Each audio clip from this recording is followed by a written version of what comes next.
ಶ್ರೀ ಗುರುಭ್ಯೋ ನಮಃ. ಹರಿ ಓಂ.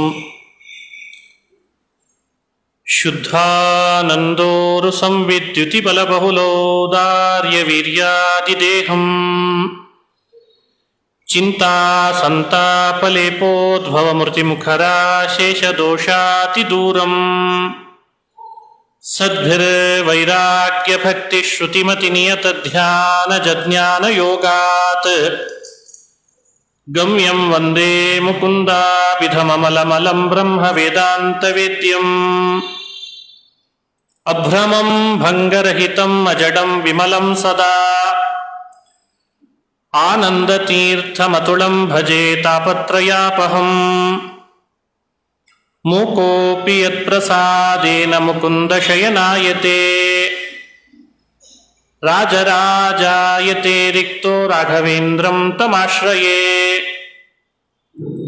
ಆಪಾದಮೌಲಿಪರ್ಯಂತಂ ಗುರುಣಾಮಾಕೃತಿಂ ಸ್ಮರೇತ್ ತೇನ ವಿಘ್ನಾಃ ಪ್ರಣಶ್ಯಂತಿ ಸಿದ್ಧ್ಯಂತಿ ಚ ಮನೋರಥಾಃ. ಶ್ರೀ ಹರಿವಾಯು ಗುರುಗಳ ಚರಣಾರವಿಂದಗಳಲ್ಲಿ ಭಕ್ತಿಪೂರ್ವಕ ಪ್ರಣಾಮಗಳನ್ನು ಅರ್ಪಿಸಿ, ಪರಮಪೂಜ್ಯ ಭೀಮನಕಟ್ಟೆ ಮಠಾಧೀಶರ ಅಡಿದಾವರೆಗಳಲ್ಲಿ ಭಕ್ತಿಪೂರ್ವಕ ನಮಸ್ಕಾರಗಳನ್ನು ಸಲ್ಲಿಸ್ತಾ, ಏಕಾದಶಿಯ ಪರ್ವಕಾಲದಲ್ಲಿ ಯಾರನ್ನ ಸ್ಮರಣೆ ಮಾಡಲೇಬೇಕೋ, ಯಾರನ್ನ ಸ್ಮರಣೆ ಮಾಡೋದ್ರಿಂದ ಏಕಾದಶಿಯಲ್ಲಿ ಮತ್ತಷ್ಟು ಬಲ ಬರ್ತದೋ ಮಾಡಲಿಕ್ಕೆ, ಬಲದ ದೇವತೆ, ಹಾಗಾಗಿ ಅವರನ್ನ ಹನುಮಾನ್ ಅಂತ ಕರೀತಾರೋ ಅಂಥ ಹನುಮದ ಅವತಾರದ ಬಗ್ಗೆ ಕೆಲವು ಗಂಟೆಗಳ ಕಾಲ, ಕೆಲವು ನಿಮಿಷಗಳ ಕಾಲ ಉಪನ್ಯಾಸ ಮಾಡ್ತಾ ಇದ್ದೇನೆ. ಹನುಮ, ಭೀಮ, ಮಧ್ವ ಅಂತ ಮೂರು ವಾಯುವಿನ ಅವತಾರ. ಆ ಮೂರು ಅವತಾರಗಳಲ್ಲಿ ಹನುಮದ ಅವತಾರದ ವಿಶೇಷತೆಗಳು ಏನು? ಹನುಮನ ಗುಣಗಾನವನ್ನ ರಾಮಾಯಣ, ಮಹಾಭಾರತ ತಾತ್ಪರ್ಯ ನಿರ್ಣಯ ಹಾಗೂ ಸಂಗ್ರಹ ರಾಮಾಯಣ ಇವುಗಳಿಗೆಲ್ಲ ಮೂಲ ವೇದ, ಉಪನಿಷತ್ತುಗಳು ಅಲ್ಲಲ್ಲಲ್ಲಿ ಯಾವ ರೀತಿ ಹನುಮದ ಅವತಾರವನ್ನು ಕುರಿತು ತಿಳಿಸಿದೆ, ಅದರ ಸಾರವನ್ನು ಚಿಕ್ಕ ಚಿಕ್ಕ ಪದಗಳಲ್ಲಿ ತ್ರಿವಿಕ್ರಮ ಪಂಡಿತರು ವಾಯುಸ್ತುತಿಯಲ್ಲಿ ಅದನ್ನು ಹೇಗೆ ಸೇರಿಸಿದ್ದಾರೆ, ಅದನ್ನು 2 ದಿವಸಗಳ ಉಪನ್ಯಾಸದಲ್ಲಿ ತಿಳಿಸುವ ಪ್ರಯತ್ನ ಮಾಡ್ತಾ ಇದ್ದೇನೆ. ವಂದೇಹಂ ತಂ ಹನುಮಾನ್ ಇತಿ ಮಹಿತ ಮಹಾಪೌರುಷೋ ಬಾಹುಶಾಳಿ ಖ್ಯಾತಸ್ತೆ ಗೃಹವತಾರಃ ಸೈತ ಇಹ ಬಹು ಬ್ರಹ್ಮಚರ್ಯಾದಿ ಧರ್ಮೈ. ಇದು ತ್ರಿವಿಕ್ರಮ ಪಂಡಿತರು ಮಾಡಿದ ವಾಯುಸ್ತುತಿಯಲ್ಲಿ ಬರುವಂತಹ ಹನುಮಂತನ ಸ್ತೋತ್ರ. ಹನುಮದ ಅವತಾರ ಅಂದರೆ ವಿಶೇಷ. ಅದು ರಾಮನ ಸೇವೆಯಲ್ಲಿ ಅಷ್ಟು ಸೇವೆ ಇನ್ಯಾರಿಂದಲೂ ಮಾಡಲಿಕ್ಕೆ ಸಾಧ್ಯ ಇಲ್ಲ. ದೇವರ ಸೇವೆಯಲ್ಲಿ ಪೂರ್ಣ ಶರಣಾದಂತಹ ಅವತಾರ ಹನುಮದ ಅವತಾರ. ಮುಂದೆ ಬರುವಂತಹ ದೇವಭಕ್ತರಿಗೆ ದೇವರ ಸೇವಕರಾಗಿ ಹೇಗಿರಬೇಕು ಅನ್ನಲಿಕ್ಕೆ ಸ್ಫೂರ್ತಿ ಅಂದರೆ ಹನುಮಾನಂತ. ಕಪಿಗಳಲ್ಲಿ ಎಲ್ಲ ಕಪಿಗಳು ದೇವತೆಗಳ ಅವತಾರರೇ. ಒಂದಲ್ಲ ಒಂದು ರೀತಿ, ಒಂದಲ್ಲ ಒಂದು ಸಮಯದೊಳಗೆ ರಾಮಪ್ರತೀಪವನ್ನು ಮಾಡಿದ್ರಂತೆ. ರಾಮಪ್ರತೀಪ ಅಂದರೆ ದೈವದ ವಿರುದ್ಧವಾಗಿ ನಡೆದುಕೊಂಡದ್ದು. ಸಾಂದರ್ಭಿಕವಾಗಿ ರಾಮಾಯಣ ಅಲ್ಲಲ್ಲಲ್ಲಿ ಮೆನ್ಷನ್ ಮಾಡ್ತದೆ. ನೋಡಿದ್ರ ಈ ಕಪಿಯು ಕೂಡ ರಾಮನ ಬಗ್ಗೆ ವಿರೋಧ ಮಾಡುವಂತೆ ಮಾಡಿದ, ಈ ಕಪಿಯು ಮಾಡಿದ, ಸುಗ್ರೀವ ಮಾಡಿದ, ತಾರೆ ಮಾಡಿದ, ಅಂಗದ ಮಾಡಿದ. ಎಲ್ಲೋ ಒಂದು ಕಡೆಯಿಂದ ಸ್ವಾರ್ಥ ಮೆರೆದ. ದೇವರಿಗೆ ಪ್ರತೀಪ ಆಯಿತು. ಸೀತೆಯನ್ನು ಹುಡುಕುವ ಸಂದರ್ಭಗಳಲ್ಲಿ ಒಬ್ಬೊಬ್ಬ ಕಪಿಯೂ ಕೂಡ ಒಂದೊಂದು ಹಂತದಲ್ಲಿ ದೇವರಿಗೆ ವಿರೋಧ ಮಾಡ್ತಾನೆ. ಅದು ಏನು ತೋರಿಸ್ತದೆ ರಾಮಾಯಣ ಆ ಕಥೆ ಹೇಳಿ ನಮಗೆ ಅಂದರೆ, ಕಪಿಗಳೆಲ್ಲ ಒಂದೊಂದು ಸಂದರ್ಭಗಳಲ್ಲಿ ಮಾಡಿತು. ಆದರೆ ಹನುಮ ಮಾತ್ರ ಯಾವ ಸಮಯದಲ್ಲಿಯೂ ಭಗವಂತನಿಗೆ ಪ್ರತೀಪ ಮಾಡಲಿಲ್ಲ. ಅವನ ವಿರುದ್ಧವಾಗಿ, ಅವನ ಇಚ್ಛೆಗೆ ವಿರುದ್ಧವಾಗಿ ನಡಿಲೇ ಇಲ್ಲ. ಇದೇ ಬಹಳ ದೊಡ್ಡ ಗುಣ. ಹನುಮಂತನ ಗುಣ ಅಂದ್ರೆ ಇದು ದೊಡ್ಡ ಗುಣ ಅಂತ. ಪರೋಕ್ಷ ಹಾಗೂ ಅಪರೋಕ್ಷ ಅಂತ ಎರಡು ಹೇಳ್ತಾರೆ. ಕೆಲವರು ದೇವರನ್ನ ಪರೋಕ್ಷವಾಗಿ ನಿಂದಿಸ್ತಾರೆ, ಅಪರೋಕ್ಷವಾಗಿ ಸ್ವಲ್ಪ ಭಯ ಆಗ್ತಿರ್ತದೆ. ದೇವರನ್ನು ಎದುರುಗಡೆಯಲ್ಲೇ ನಿಂದಿಸೋದಕ್ಕೆ ಭಯ, ಪರೋಕ್ಷವಾಗಿ ಭಯ ಪಡದೇನೆ ಪರೋಕ್ಷವಾಗಿ ನಿಂದಿಸ್ತೀವಿ. ಹೇಗಿದ್ರು ದೇವರು ಕಾಣಿಸ್ತಿಲ್ಲಲ್ಲ, ಅಲ್ಲೆಲ್ಲೋ ಇದ್ದಾನೆ ರಾಮ, ಅಲ್ಲೆಲ್ಲೋ ಇದ್ದಾನೆ ಸುಗ್ರೀವ, ನಮಗೆಲ್ಲ ಸೀತೆಯನ್ನು ಹುಡುಕಬೇಕು ಅಂತ ಹೇಳಿದಾನಷ್ಟೇ. ಆದರೆ ಸೀತೆಯನ್ನು ಹುಡುಕೊಟ್ರು ರಾಮ ನಮ್ಮ ಬಗ್ಗೆ ಯೋಚಿಸ್ತಾನೆ ಅಂತೇನಿಲ್ಲ. ನಾವಿರಬೇಕಾದದ್ದು ಕಾಡಿನಲ್ಲೇ ಅಲ್ವೇ? ನಮ್ಮನ್ನೇನು ಅಯೋಧ್ಯ ಪಟ್ಟಣದಲ್ಲಿ ವಾಸ ಮಾಡ್ಲಿಕ್ಕೆ ಮನೆ ಕಟ್ಕೊಡ್ತಾನೆ ರಾಮ? ಹಾಗಾಗಿ ಸೀತೆಯನ್ನು ಹುಡುಕ್ಲಿಕ್ಕೆ ಗಡುವು ಕೊಟ್ಟಿದ್ದು 1 ತಿಂಗಳು, ಅದು ಮುಗಿದೋಯ್ತು. ಇನ್ನು ಅವನು ಸುಗ್ರೀವ ಆದೇಶ ಮಾಡಿದ 1 ಗಡುವು ತಿಂಗಳದ್ದಷ್ಟೇ. ಹುಡುಕದೆ ಹೋದರೆ ಅಗ್ನಿಯಲ್ಲಿ ಹಾಕ್ತಾನೆ, ನಮ್ಮನ್ನ ಬೆಂಕಿಯಲ್ಲಿ ಹಾಕಿಬಿಡ್ತಾನೆ, ನಮ್ಮನ್ನೆಲ್ಲ ಸೇರಿಸಿ. ಇಲ್ಲಿ ನೋಡಿದ್ರೆ ಸೀತೆ ಸಿಗ್ತಾ ಇಲ್ಲ. ಬೇರೆ ಎಷ್ಟು ಹುಡುಕ್ಬೇಕು, ಸಿಗ್ತಾ ಇಲ್ಲ. ಹುಡುಕಿದ್ರೂ ಸಿಗ್ತಾ ಇಲ್ಲ. ನಾವಿನ್ನು ಸುಗ್ರೀವನ ಹತ್ರ ಹೋಗೋದು ಬೇಡ, ರಾಮನ ಹತ್ರ ಹೋಗೋದು ಬೇಡ, ಸೀತೆಯನ್ನು ಹುಡುಕಾಟ ಮಾಡ್ತೇವೆ ಅಂತ ಅಲ್ಲಿಗೆ ಹೋಗೋದು ಬೇಡ. ನೋಡಿ ಎಲ್ಲಿ ತನಕ ಯೋಚನೆ ಮಾಡಿದ್ರು ಅವರು. ಹುಡುಕಿ ಸಾಕಾಗಿದೆ, ನಮಗಿನ್ನ ಆಗಲ್ಲ, ಗಡುವು ಮುಗಿದೋಗಿದೆ, ರಾಮನಿಂದ ಆಗ್ಬೇಕಾದದ್ದು ಇಲ್ಲ, ಸುಗ್ರೀವನಿಂದ ನಾವು ಶಿಕ್ಷೆಗೆ ಗುರಿ ಪಡಬೇಕಾದ ಸಂದರ್ಭ ಬರ್ತದೆ. ಹೋದ್ರೆ ಅದಕ್ಕೆ ಅವನ ಹತ್ರ ಹೋಗೋದು ಬೇಡ. ಏನ್ ರಾಜ್ಯದ ಸಲುವಾಗಿ ಅಣ್ಣನ್ನೇ ಕೊಂದವ, ವಾಲಿನ್ನೇ ಕೊಲ್ಲಿಸ್ದ ಸುಗ್ರೀವ, ಇನ್ನು ನಮ್ಮನ್ನು ಬಿಡ್ತಾನ? ಹಾಗಾಗಿ ಅವನ ಹತ್ರ ಹೋಗಿ ನಾವಾಗೆ ಅಗ್ನಿಯಲ್ಲಿ ಹಾಕೊಳ್ಳೋದಕ್ಕಿಂತ ಅಲ್ಲಿಗೂ ಹೋಗೋದು ಬೇಡ, ಇಲ್ಲಿಗೂ ಹೋಗೋದು ಬೇಡ. ಈ ರಾಮ ಅಂತೂ ಇವತ್ತಿರ್ತಾನಷ್ಟೇ, ಏನೋ ವನವಾಸಕ್ಕೆ ಅಂತ ಬಂದಿದ್ದಾನೆ, ನಾಳೆ ವನವಾಸ ಮುಗಿದ ಮೇಲೆ ಅಯೋಧ್ಯೆಗೆ ಹೋಗಿ ರಾಜನಾಗಿ ಬಿಡ್ತಾನೆ. ನಮ್ಮ ಕಡೆ ಹಣಿಕೆ ಹಾಕಲ್ಲ ಆತ. ಈಗ ಮೇಲ್ಮನೆ ಸರ್ಕಾರದಲ್ಲಿ MP ಅಂತ ಆದ್ಮೇಲೆ ನಮ್ಮನ್ನು ನೋಡೋರು ಅಂತ ಆಗ್ತಾರ? ಕೆಲವರೇನೋ ನೋಡ್ತಿರ್ತಾರೆ, ಸ್ವಲ್ಪ ರೈಲ್ವೆ ಸ್ಟೇಷನ್ ಅದು ಇದು ಅಭಿವೃದ್ಧಿ ಮಾಡ್ತಿರ್ತಾರೆ, ಅಯ್ಯೋ ನಮ್ಮವರು ಅಂತ. ಎಲ್ಲರೂ ಹಾಗೆ ಮಾಡ್ತಾರೆ ಅಂತ ಏನ್ ನಿಯಮ? ಮೇಲ್ಮನೆ ಸರ್ಕಾರಕ್ಕೆ ಹೋದ್ಮೇಲೆ ಮುಗಿದೋಯ್ತು. ರಾಮ ನಗರದಲ್ಲಿ ಇರ್ತಾನೆ, ಪಟ್ಟಣದಲ್ಲಿ, ನಮ್ಮ ಕಡೆಗೆ ಹಣಿಕೆ ಹಾಕೋನೇನಲ್ಲ. ಹಾಗಾಗಿ ರಾಮನ್ ಕಟ್ಕೊಂಡು ಸುಗ್ರೀವನ್ ಕಟ್ಕೊಂಡು ನಮಗೇನ್ ಮಾಡೋದಿದೆ? ಸೀತೆಯನ್ನು ಹುಡುಕ್ತಾ ಸಮಯ ವ್ಯರ್ಥನೂ ಆಗ್ತದೆ. ನಾವು ಇಲ್ಲೇ ಒಂದು ಹೊಸ ರಾಜ್ಯ ತೆಗೆದ್ರಾಯ್ತು ಅಂದ್ರಂತ. ಸ್ವರಾಜ್ಯ ಅಂತಿರ್ತಾರಲ್ಲ, ಹೊಸ ರಾಜ್ಯ ತಕೊಂಡು ಇಟ್ಬಿಡೋಣ ಅಂತ. ಹೀಗೆ ಎಲ್ಲ ಕಪಿಗಳ ಮನಸ್ಸಿನೊಳಗೂ ರಾಮನ ಬಗ್ಗೆ, ಸುಗ್ರೀವನ ಬಗ್ಗೆ ಬಂದ ದುರ್ಬುದ್ಧಿಗೆ ಕಪಿಗಳು ಯಾರು ಸೀತೆಯನ್ನು ಮುಂದೆ ಹುಡುಕದೇನೆ ಹೋಗುವಂತಾಯ್ತಂತ. ಆ ಸಂದರ್ಭದಲ್ಲಿ ಒಬ್ಬನು ಇವರನ್ನೆಲ್ಲ ಉಪದೇಶ ಮಾಡಿ ಸರಿದಾಗಿ ತಂದ ಅಂತ ರಾಮಾಯಣ ಹೇಳ್ತದೆ. ನೀವೆಲ್ಲ ಕಪಿಗಳು ಅಪ್ಪಿತಪ್ಪಿ ಸುಗ್ರೀವನ್ ಬಗ್ಗೆ ಏನ್ ಮಾತಾಡ್ತಿರೋ ಅದು ಆಮೇಲೆ ಯೋಚನೆ ಮಾಡೋಣ, ರಾಮನ ಬಗ್ಗೆ ಮಾತಾಡಿದ್ರಲ್ಲ ಅದು ಸರಿಯಲ್ಲ ಅಂತ ತೆಗೆದಂತೆ.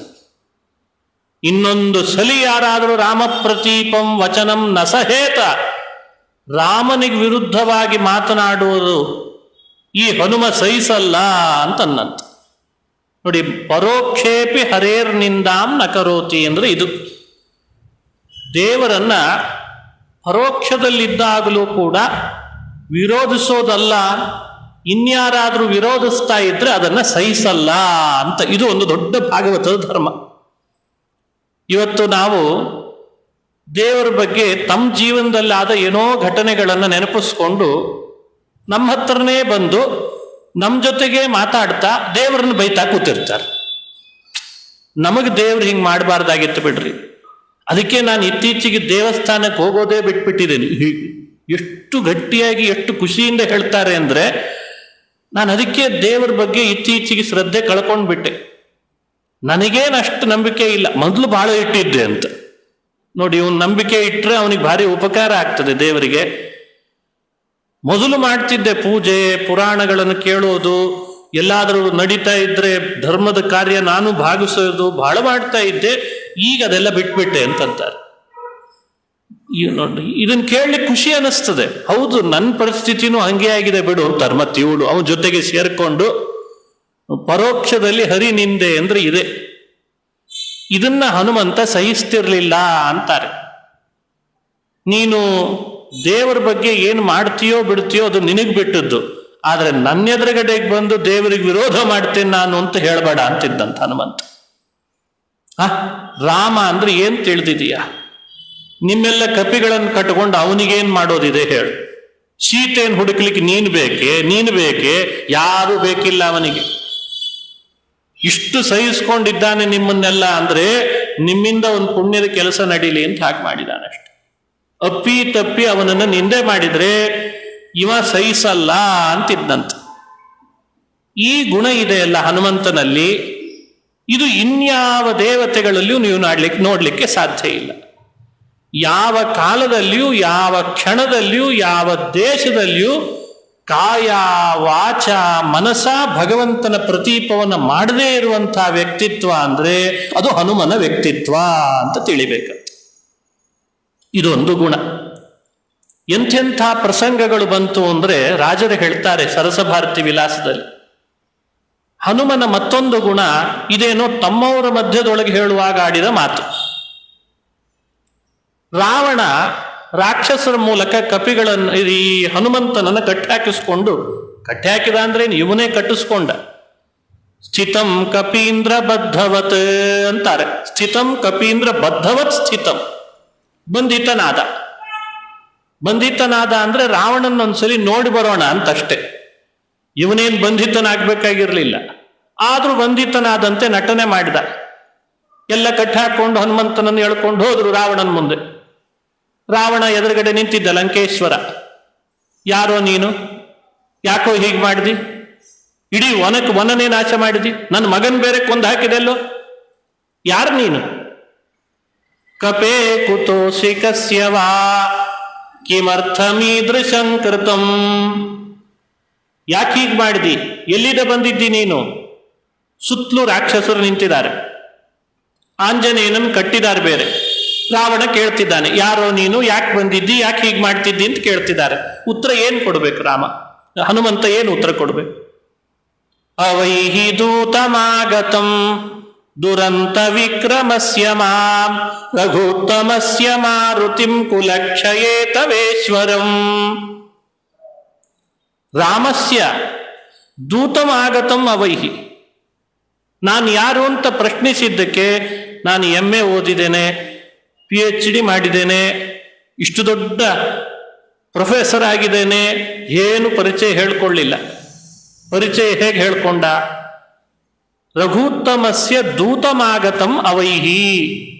ನಾನೊಬ್ಬ ರಾಮನ ದೂತ ಬಂದಿದ್ದೇನೆ ಅಂತ ತಿಳಿ ಅಂತಂದಂತ. ರಾಮನ ದೂತ ನಾನು ಅಂತ ತಿಳಿ. ಇದನ್ನ ರಾಜರು ಉಲ್ಲೇಖ ಮಾಡಿ ಹೇಳ್ತಾರೆ ಸರಸಭಾರತಿ ವಿಲಾಸದಲ್ಲಿ. ಅಲ್ಲ, ಒಬ್ಬಂಟಿಗನಾಗಿ ಏಕಾಕಿ ಕಿಲಯ, ಒಬ್ಬಂಟಿಗನಾಗಿ ಅವತ್ತಿನ ರಾಕ್ಷಸರ ಪಟ್ಟಣದೊಳಗೆ ನುಗ್ಗಿ ರಾಕ್ಷಸರ ಪಾಶಕ್ಕೆ ಬಂಧಿತನಾದವನಂತೆ ನಟಿಸಿ ರಾವಣ ಪ್ರಶ್ನೆ ಮಾಡಿದರೆ ಯಾರೋ ನೀನು ಅಂತ ಯಾರ ಸಹಾಯನೂ ಇಲ್ಲ. ಸುತ್ತಲೂ ಯಾವುದಾದ್ರೂ ಕಪಿಗಳ ಸಹಾಯ ಇದೇನೆ? ತಾನೇನಾದ್ರೂ ತಪಸ್ಸು ಮಾಡಿ ವರ ಪಡೆದದ್ದು ಅಂತಿದ್ದೇನೆ? ಅಥವಾ ಭಾರಿ ದೊಡ್ಡ ದೊಡ್ಡ ಮಂತ್ರ ಅಸ್ತ್ರ ಶಸ್ತ್ರಗಳನ್ನು ಕೈಯಲ್ಲಿ ಏನಾದ್ರೂ ಇಟ್ಕೊಂಡು ಹೋಗಿದ್ನೆ? ಏಕಾಕಿ ಒಬ್ಬಂಟಿಗನಾಗಿ ರಾಕ್ಷಸರ ಪಟ್ಟಣದೊಳಗೆ ನುಗ್ಗಿ ಆ ರಾಕ್ಷಸರನ್ನೇ ಥಳಿಸಿ ರಾಕ್ಷಸರ ಜೊತೆಗೆ ಯುದ್ಧ ಮಾಡಿ ರಾಕ್ಷಸ ಕುಮಾರ ಅಕ್ಷನನ್ನೇ ಕೊಂದು ಇಂದ್ರಜಿತ್ತನನ್ನ ಸೋಲಿಸಿ ಎದುರುಗಡೆಗೆ ಬಂದು ನಿಂತುಕೊಂಡ್ರೆ ಯಾರೋ ನೀನು ಅಂತ ಕೇಳಿದ್ರೆ ನಾನೊಬ್ಬ ರಾಮನ್ ದೂತ ಅಂತ ಉತ್ತರ ಕೊಟ್ಟನಲ್ವಾ, ಇದು ಹನುಮನ ಗುಣ ಅಂತ ಹೇಳ್ತಾರೆ ವಾದರಾಜರು. ಪರೋಕ್ಷದಲ್ಲಿ ಹರಿ ನಿಂದೆ ಮಾಡದೇ ಇರೋದಷ್ಟೇ ಅಲ್ಲದೆ ಪರೋಕ್ಷದಲ್ಲೂ ನಾನು ಹರಿಯ ಸೇವಕ, ಹರಿಯ ದೂತ ಅನ್ನೋ ಎಚ್ಚರವನ್ನ ಎಲ್ರಿಗೆ, ಅದು ಶತ್ರುಗಳಿಗೆ, ತನ್ನ ಶತ್ರುಗಳಿಗೆ ಮುಟ್ಟಿಸ್ತಾ ಇದ್ನಲ್ಲ, ಇದು ಹನುಮ ಅಂದ್ರೆ. ಶ್ರದ್ಧೆ, ದೇವರಲ್ಲಿ ಭಕ್ತಿ ಹೇಗಿರಬೇಕು ಅನ್ಲಿಕ್ಕೆ ಇದಕ್ಕಿಂತ ಬೇರೆ ನಿದರ್ಶನ ಬೇಕೆ ಅಂತದ ರಾಮಾಯಣ. ನಮಗೆ ಭಗವಂತ ಸಂಪತ್ತು ಕೊಡ್ತಾ ಇದ್ರೆ ಬಹಳ ಒಳ್ಳೆಯವ, ನಮಗೆ ಬೇಗದಿದ್ದನ್ನೆಲ್ಲ ನೀಡ್ತಾ ಇರಬೇಕು. ಆವಾಗ ದೇವರಷ್ಟು ಒಳ್ಳೆಯವರು ಯಾರಿಲ್ಲ ನಮ್ಮ ದೃಷ್ಟಿಯಲ್ಲಿ. ಒಂದೆರಡು ಸಲ ಪರೀಕ್ಷೆ ಮಾಡಲಿಕ್ಕೆ ಸ್ವಲ್ಪ ಕಸಗೊಂಡ ಅಂದ್ರೆ ಶುರು ಆಗ್ತದೆ ನೋಡ್ರಿ. ದೇವರು ಒಳ್ಳೆಯವನ ಕೆಟ್ಟವನ?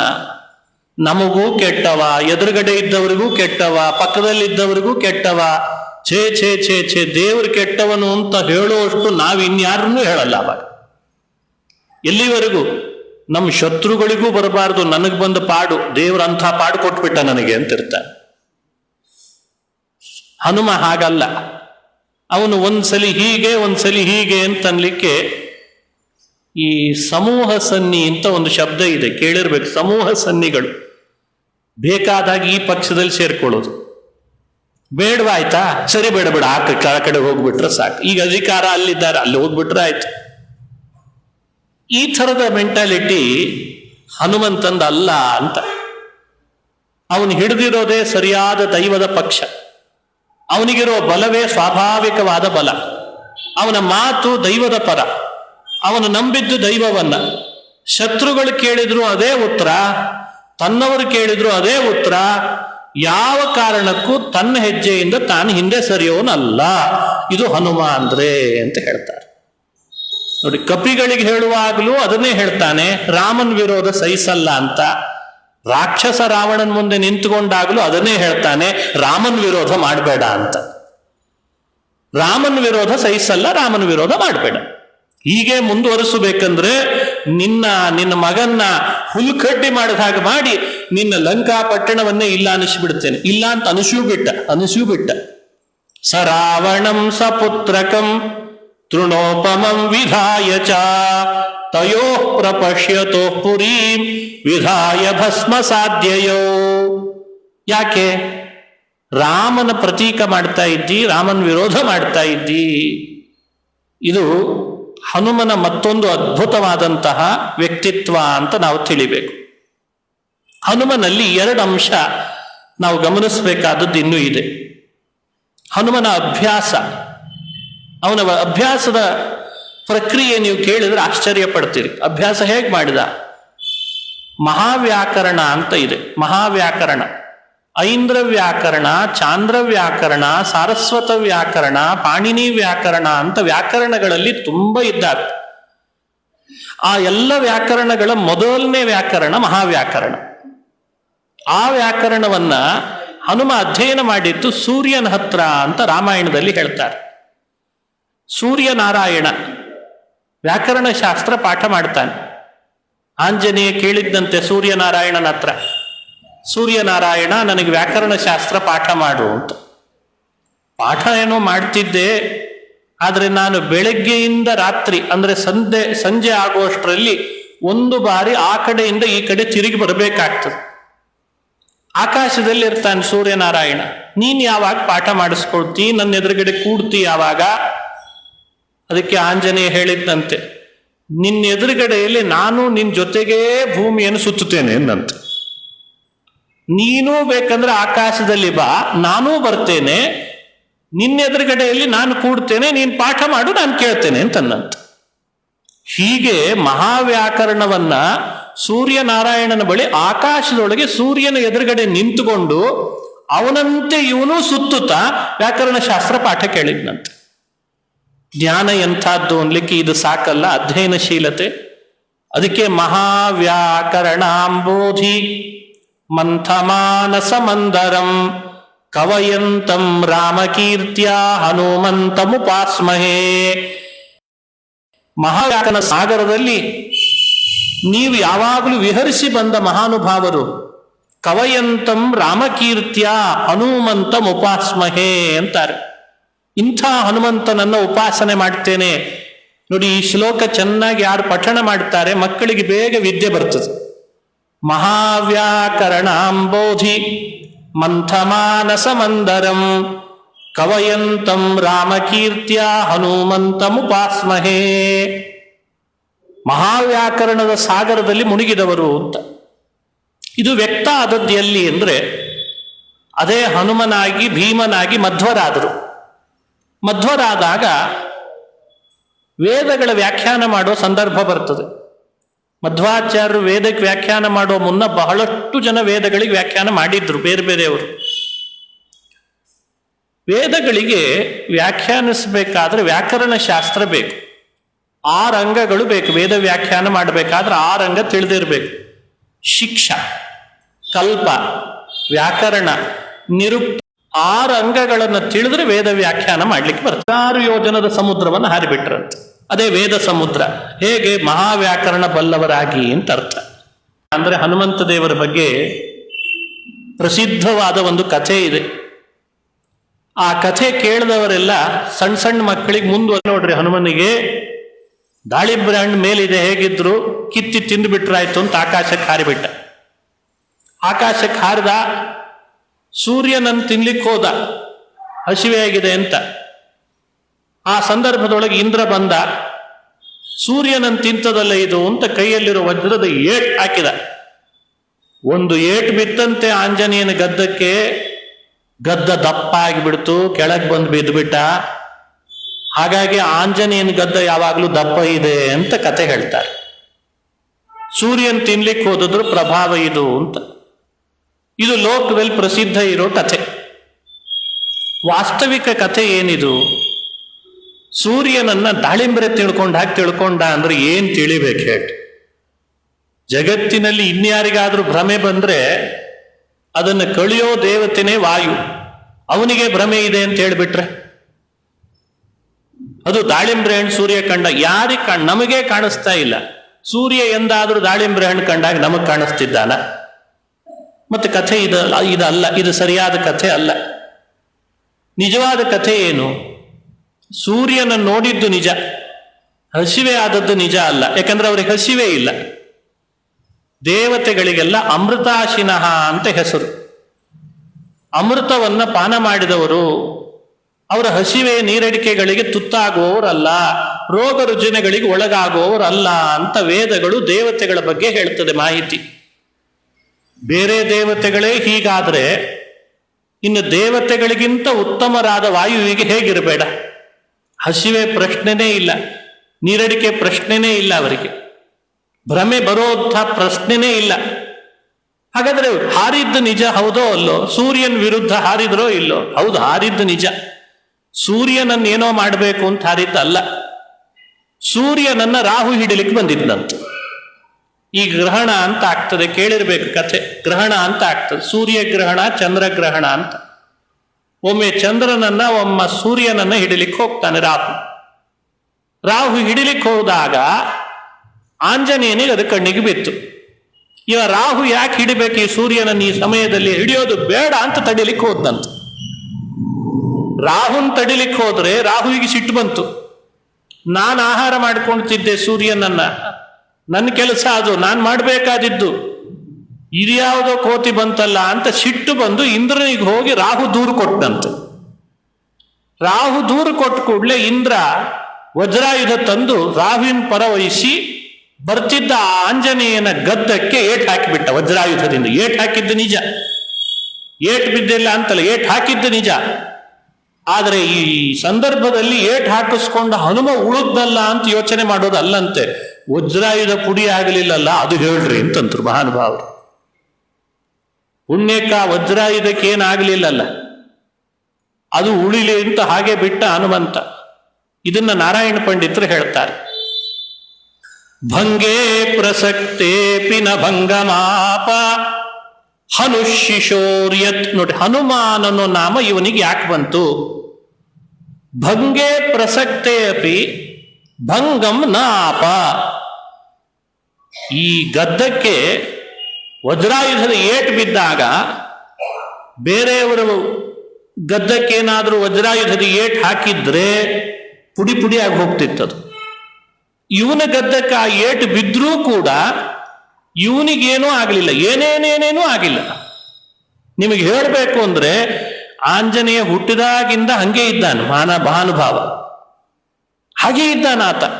ಅಷ್ಟು ಸುಂದರವಾದ ಮುಖ ಅಂತೆ. ಎಷ್ಟು ಸುಂದರ ಅಂತ ನೀವು ಯೋಚಿಸ್ಲಿಕ್ಕೆ ನಿಮ್ಮ ಲೋಕದಲ್ಲಿ ಯಾವುದಾದ್ರೂ ಒಂದು ಉದಾಹರಣೆ ಕೊಡ್ಲಿಕ್ಕೂ ಸಾಧ್ಯ ಇಲ್ಲ. ಅಷ್ಟು ಸುಂದರವಾಗಿದೆ ಅಂತೆ. ಹನುಮನ ರೂಪವೇ ಅಷ್ಟು ಸುಂದರ, ಮುಖ್ಯ ಪ್ರಾಣನೇ ಹಾಗೆ ಸುಂದರನಾಗಿ ಇದ್ದಾರಂತೆ. ಯಾವಾಗಲೂ ಭಗವಂತನ ತೊಡೆ ಮೇಲೆ ಕುಳಿತಿರ್ತಾರಂತೆ. 2 ಕೈ ಮುಗಿದಿದ್ದಾರೆ, ಇನ್ನೆರಡು ಕೈ ಹಿಂದೆ ಇದೆ. ಇನ್ನೆರಡು ಕೈ ಹಿಂದೆ ಇದೆ. ಬಾಯಿ ತುಂಬ ಮುಖ್ಯ ಪ್ರಾಣ ಭಗವಂತನ ಸ್ತೋತ್ರ ಮಾಡ್ತಾ ಇರ್ತಾನಂತ. ಎರಡೂ ಕೈ ಮುಗಿದು ಇನ್ನೆರಡು ಕೈ ಹಿಂದೆ ಇಟ್ಟುಕೊಂಡು ಸದಾ ಭಗವಂತನ ಸ್ತೋತ್ರ ಮಾಡುವ ಅಪೂರ್ವವಾದ ಮುಖ ಅವ್ರದ್ದು. ಮುಖದಲ್ಲಿ ಸದಾ ದೇವರ ಸ್ತೋತ್ರ ಬರ್ತದೆ. ಯಾರ ಮುಖ ಸೊಟ್ಟ ಆಗ್ತದೆ ಅಂತ, ಸೊಟ್ಟ ಯಾರ್ದಾಗ್ತದೆ, ದಪ್ಪ ಯಾರ್ದಾಗ್ತದೆ, ಕಪ್ಪು ಯಾರ್ದಾಗ್ತದೆ, ಬೆಳ್ಳಗೆ ಯಾರ್ದಾಗ್ತದೆ, ಅದಕ್ಕೆಲ್ಲ ಬೇರೆ ಬೇರೆ ಕಡೆ ಹೇಳುವಾಗ ಅಂತಾರೆ, ದೇವರು ಸರಿಯಾಗಿ ಸ್ತೋತ್ರ ಯಾರು ಮಾಡಿರಲ್ಲ ಅವ್ರ ಮುಖ ಎಡವಟ್ಟಾಗ್ತದೆ ಅಂತ. ಸದಾ ಸ್ತೋತ್ರ ಮಾಡೋರ ಮುಖ ದಪ್ಪ ಆಗ್ಲಿಕ್ಕೆ ಹೇಗೆ ಸಾಧ್ಯ? ವಜ್ರಾಯುಧ ಉಳಿತಲ್ಲ, ಅದು ಹೇಳ್ರಿ ಅಂತಂದ್ರು. ಇಷ್ಟಾದ ಮೇಲೆ ಮುಂದುವರೆದ ಕಥೆ ಹೇಳ್ತಾರೆ. ಹನುಮನ ಗದ್ದಕ್ಕೆ ಏನು ಆಗಲಿಲ್ಲ ವಜ್ರಾಯುಧದ ಏಟ್ನಿಂದ. ಆದ್ರೆ ವಿಚಿತ್ರ ಘಟನೆ ನಡೀತಂತೆ. ಹನುಮ ಕೆಳಗೇನೋ ಬೀಳ್ತಿದ್ದ, ಅಷ್ಟರಲ್ಲಿ ಮುಖ್ಯ ಪ್ರಾಣ ಬಂದ. ಆ ಮಗುವನ್ನು ತೊಡೆ ಮೇಲೆ ಇಟ್ಟುಕೊಂಡ. ಮುಖ್ಯ ಪ್ರಾಣ ಸತ್ಯಲೋಕದಿಂದ ಬಂದು ತೊಡೆ ಮೇಲೆ ಇಟ್ಟುಕೊಂಡು, ನೀವೆಲ್ಲ ನನ್ನ ಮಗುವಿಗೆ ದೇವತೆಗಳು ಏನು ಅಂತ ತಿಳಿದಿದ್ದೀರಿ, ವಿರೋಧ ಮಾಡ್ತೀರಾ, ವಜ್ರಾಯುಧದ ಏಟ್ ಹಾಕ್ತೀರಾ ಮಗುವಿನ ಮೇಲೆ, ನಾನು ತೋರಿಸ್ತೇನೆ ಶಕ್ತಿ ಏನು ಅಂತ ಉಸಿರು ಹಿಡಿದು ಕೂತ್ಕೊಂಡ್ಬಿಟ್ನಂತ. ತನ್ನ ಉಸಿರು ಹಿಡಿದು ಯಾವಾಗ ಕುಳಿತುಕೊಂಡ, ಎಲ್ಲ ಪ್ರಾಣಿಗಳಲ್ಲಿ ಉಸಿರಾಟ ನಿಲ್ಲಿಕ್ಕೆ ಶುರು ಆಯ್ತಂತೆ. ದೇವತೆಗಳ ಉಸಿರಾಟವು ನಿಲ್ಲೋ ಸ್ಥಿತಿ ಬಂತಂತೆ. ಇಂದ್ರಾದಿ ದೇವತೆಗಳಿಗೆ ಅರ್ಥ ಆಯ್ತು, ನಾವು ವಜ್ರಾಯುಧದ ಏಟ್ ಹಾಕಬಾರ್ದಾಗಿತ್ತು ಅಂತ. ಉಸಿರು ನಿಲ್ಲೋ ಹಾಗಾಗ್ತಾ ಇದೆ. ದೇವತೆಗಳೆಲ್ಲ ಓಡೋಡಿ ಬಂದ್ರು. ಇಂದ್ರ ಬಂದ, ಮುಖ್ಯ ಪ್ರಾಣನ ಮುಂದೆ ನಿಂತುಕೊಂಡು ಸ್ತೋತ್ರ ಮಾಡಿದ. ನಮಸ್ತೆ ವಾಯೋ ತ್ವಮೇವ ಪ್ರತ್ಯಕ್ಷಂ ಬ್ರಹ್ಮಾಸಿ. ನಮಸ್ಕಾರ ಮಾಡಿಬಿಟ್ಟ ಇಂದ್ರ. ಮುಖ್ಯ ಪ್ರಾಣನನ್ನ ನಮಸ್ಕಾರ ಮಾಡಿ ಸ್ತೋತ್ರ ಮಾಡ್ತಾ ಹೇಳ್ತಾನೆ, ಬಾತೋಗಿದೆ ಅಂತ ಕತೆ ಹೇಳೋದು ಇದೆಲ್ಲ ಸರಿಯಲ್ಲ. ಹನುಮನ್ ಚರಿತ್ರೆ ಹೇಳುವಾಗ ಇಷ್ಟ ಹಾಸ್ಯಾಸ್ಪದ ಮಾಡಬಾರದು. ಅದನ್ನೆಲ್ಲ ಸಂಗ್ರಹ ರಾಮಾಯಣಕಾರರು ಸ್ಪಷ್ಟಪಡಿಸ್ತಾರೆ. ಭಂಗೇ ಪ್ರಸಕ್ತೇ ಪಿನ ಭಂಗಮಾಪ ಹನುಶಿಶೋರ್ಯತ್ ಹನುಮಾನ್ ಇತಿ ಸ್ಮೃತಃ. ಹನುಮಾನ್ ಇತಿ ಸ್ಮೃತಃ ಅಂತಂದದ್ದು ಆ ಕಾರಣದಿಂದ ಅಂತ ಹೇಳ್ತಾರೆ. ಹಾಗಾಗಿ ಇಂದ್ರನ ವಜ್ರಾಯುಧಕ್ಕೂ ಏನೂ ಆಗದ ಪ್ರಶಸ್ತವಾದಂತಹ ಗದ್ದವುಳ್ಳವ ಅಂತ ಅರ್ಥ. ಸಂಸ್ಕೃತದಲ್ಲಿ ಹನು ಶಬ್ದಕ್ಕೆ ಪ್ರಶಸ್ತವಾದ ಗದ್ದ ಅಂತ ಅರ್ಥ ಇದೆ. ಹನು ಶಬ್ದ ಪ್ರಶಸ್ತ ಕಪೋಲವಾಚಕ. ಹನುಮಾನ್ ಅಂತ ನಾಮಸ್ಮರಣೆ ಮಾಡುವಾಗೆಲ್ಲ ಈ ಅರ್ಥ ನೆನಪು ಬರಬೇಕು ನಮಗೆ. ಪ್ರಶಸ್ತ ಗದ್ದ ಉಳ್ಳವ ಅಂತ ಅರ್ಥ. ಇನ್ನೊಂದು ಅರ್ಥ, ವ್ಯಾಸರಾಜರು ಹನು ಶಬ್ದವನ್ನ ಜ್ಞಾನ ಅಂತ ತಿಳಿಸಿದರು. ಯಾಕೆ ಅಂದ್ರೆ ಭಗವತ್ಪಾದರು ಹನು ಶಬ್ದಕ್ಕೆ ಜ್ಞಾನ ಅನ್ನೋ ಅರ್ಥ ಹೇಳಿದ್ದಾರೆ. ಹನು ಹನು ಅಂದ್ರೆ ಜ್ಞಾನ, ಪ್ರಶಸ್ತವಾದ ಜ್ಞಾನ ಅಂತ. ಹನುಮಾನ್ ಅಂದ್ರೆ ಜ್ಞಾನವಾನ್ ಅಂತ ಅರ್ಥ. ಕಾರಣನೂ ಕೊಡ್ತಾರೆ, ಬೇರೆ ಬೇರೆ ಕಾರಣ. ಹನ ಹಿಂಸಾ ಗತ್ಯೋಹೋ ಅಂತ. ಹನ ಅನ್ನೋ ಶಬ್ದ ಗತಿ ಧಾತುವಿನಿಂದ ನಿಷ್ಪನ್ನ, ಗತ್ಯರ್ಥಕ ಧಾತು. ಗತ್ಯರ್ಥಕ ಧಾತುಗಳಿಗೆಲ್ಲ ಜ್ಞಾನ ಅಂತ ಅರ್ಥ. ಹಾಗಾಗಿ ಹನುಮಾನ್ ಅಂದ್ರೆ ಜ್ಞಾನಿ ಅಂತ ಅರ್ಥ ಮಾಡ್ತಾರೆ. ಈ ಹನುಮ, ಭೀಮ, ಮಧ್ವ ಅನ್ನೋ ಮೂರು ಶಬ್ದಗಳನ್ನ ಒಂದೇ ಅರ್ಥದಲ್ಲೇ ತಿಳಿಬೇಕು ಅಂತ ಹೇಳ್ತಾರೆ ಹಿರಿಯರು. ಹನುಮಾನ್ ಅಂದ್ರೂ ಜ್ಞಾನಿ ಅಂತ ಅರ್ಥ, ಭೀಮ ಅಂದ್ರೂ ಜ್ಞಾನಿ ಅಂತ ಅರ್ಥ, ಮಧ್ವ ಅಂದ್ರೂ ಜ್ಞಾನಿ ಅಂತ ಹೇಳಿ ಅರ್ಥ ಅಂತ. ಹಾಗಾಗಿ ಹನುಮತ್ ಶಬ್ದ ಜ್ಞಾನ ಅನ್ನೋ ಅರ್ಥದಲ್ಲೇ ಇರೋದು. ಅದಕ್ಕೆ ಬೇರೆ ರೀತಿ ವ್ಯಾಖ್ಯಾನ ಮಾಡಬಾರ್ದು. ಹನುಮಾನ್ ಮತಿ, ಹನುಮಾನ್ ಅನ್ನೋ ಶಬ್ದ ಬಂದದ್ದೇ ಜ್ಞಾನ ಅನ್ನೋ ಅರ್ಥದಲ್ಲಿ. ಯಾರು ಹನುಮಂತನನ್ನ ಸ್ಮರಣೆ ಮಾಡ್ತಾರೋ ಅವರಿಗೆ ಬುದ್ಧಿ ಬರ್ತದೆ, ಅವರಿಗೆ ಬಲ ಬರ್ತದೆ, ಯಶಸ್ಸು ಬರ್ತದೆ, ನಿರ್ಭಯತೆ ಉಂಟಾಗ್ತದೆ, ಅರೋಗತ, ಸ್ವಾಸ್ಥ್ಯ, ಅನಾರೋಗ್ಯ ಇದ್ರೆ ಒಳ್ಳೆ ಆರೋಗ್ಯ ಬರ್ತದೆ, ರೋಗ ಪರಿಹಾರ ಆಗ್ತದೆ ಅಂತ ಅರ್ಥ. ಅರೋಗತ ಅಂದ್ರೆ ರೋಗ ಪರಿಹಾರ ಆಗ್ತದೆ. ಅಜಾಡ್ಯಂ ವಾಕ್ಪಟುತ್ವಂಚ, ಕೆಲವರಿಗೆ ಜಡಭಾವ, ಜಡತೆ ಅಂದ್ರೆ ಆಲಸ್ಯ, ಆಲಸ್ಯ ದೂರ ಆಗಿ ಅಜಾಡ್ಯತೆ, ಯಾವಾಗಲೂ ಸಕ್ರಿಯರಾಗಿ ಸಚೇಷ್ಟಿತರಾಗಿರೋ ಹಾಗೆ ಮಾಡ್ತಾರೆ, ಅಜಾಡ್ಯಂ. ವಾಕ್ಪಟುತ್ವಂಚ, ಮಾತಿನಲ್ಲಿ ಒಳ್ಳೆ ನಿಪುಣತೆ.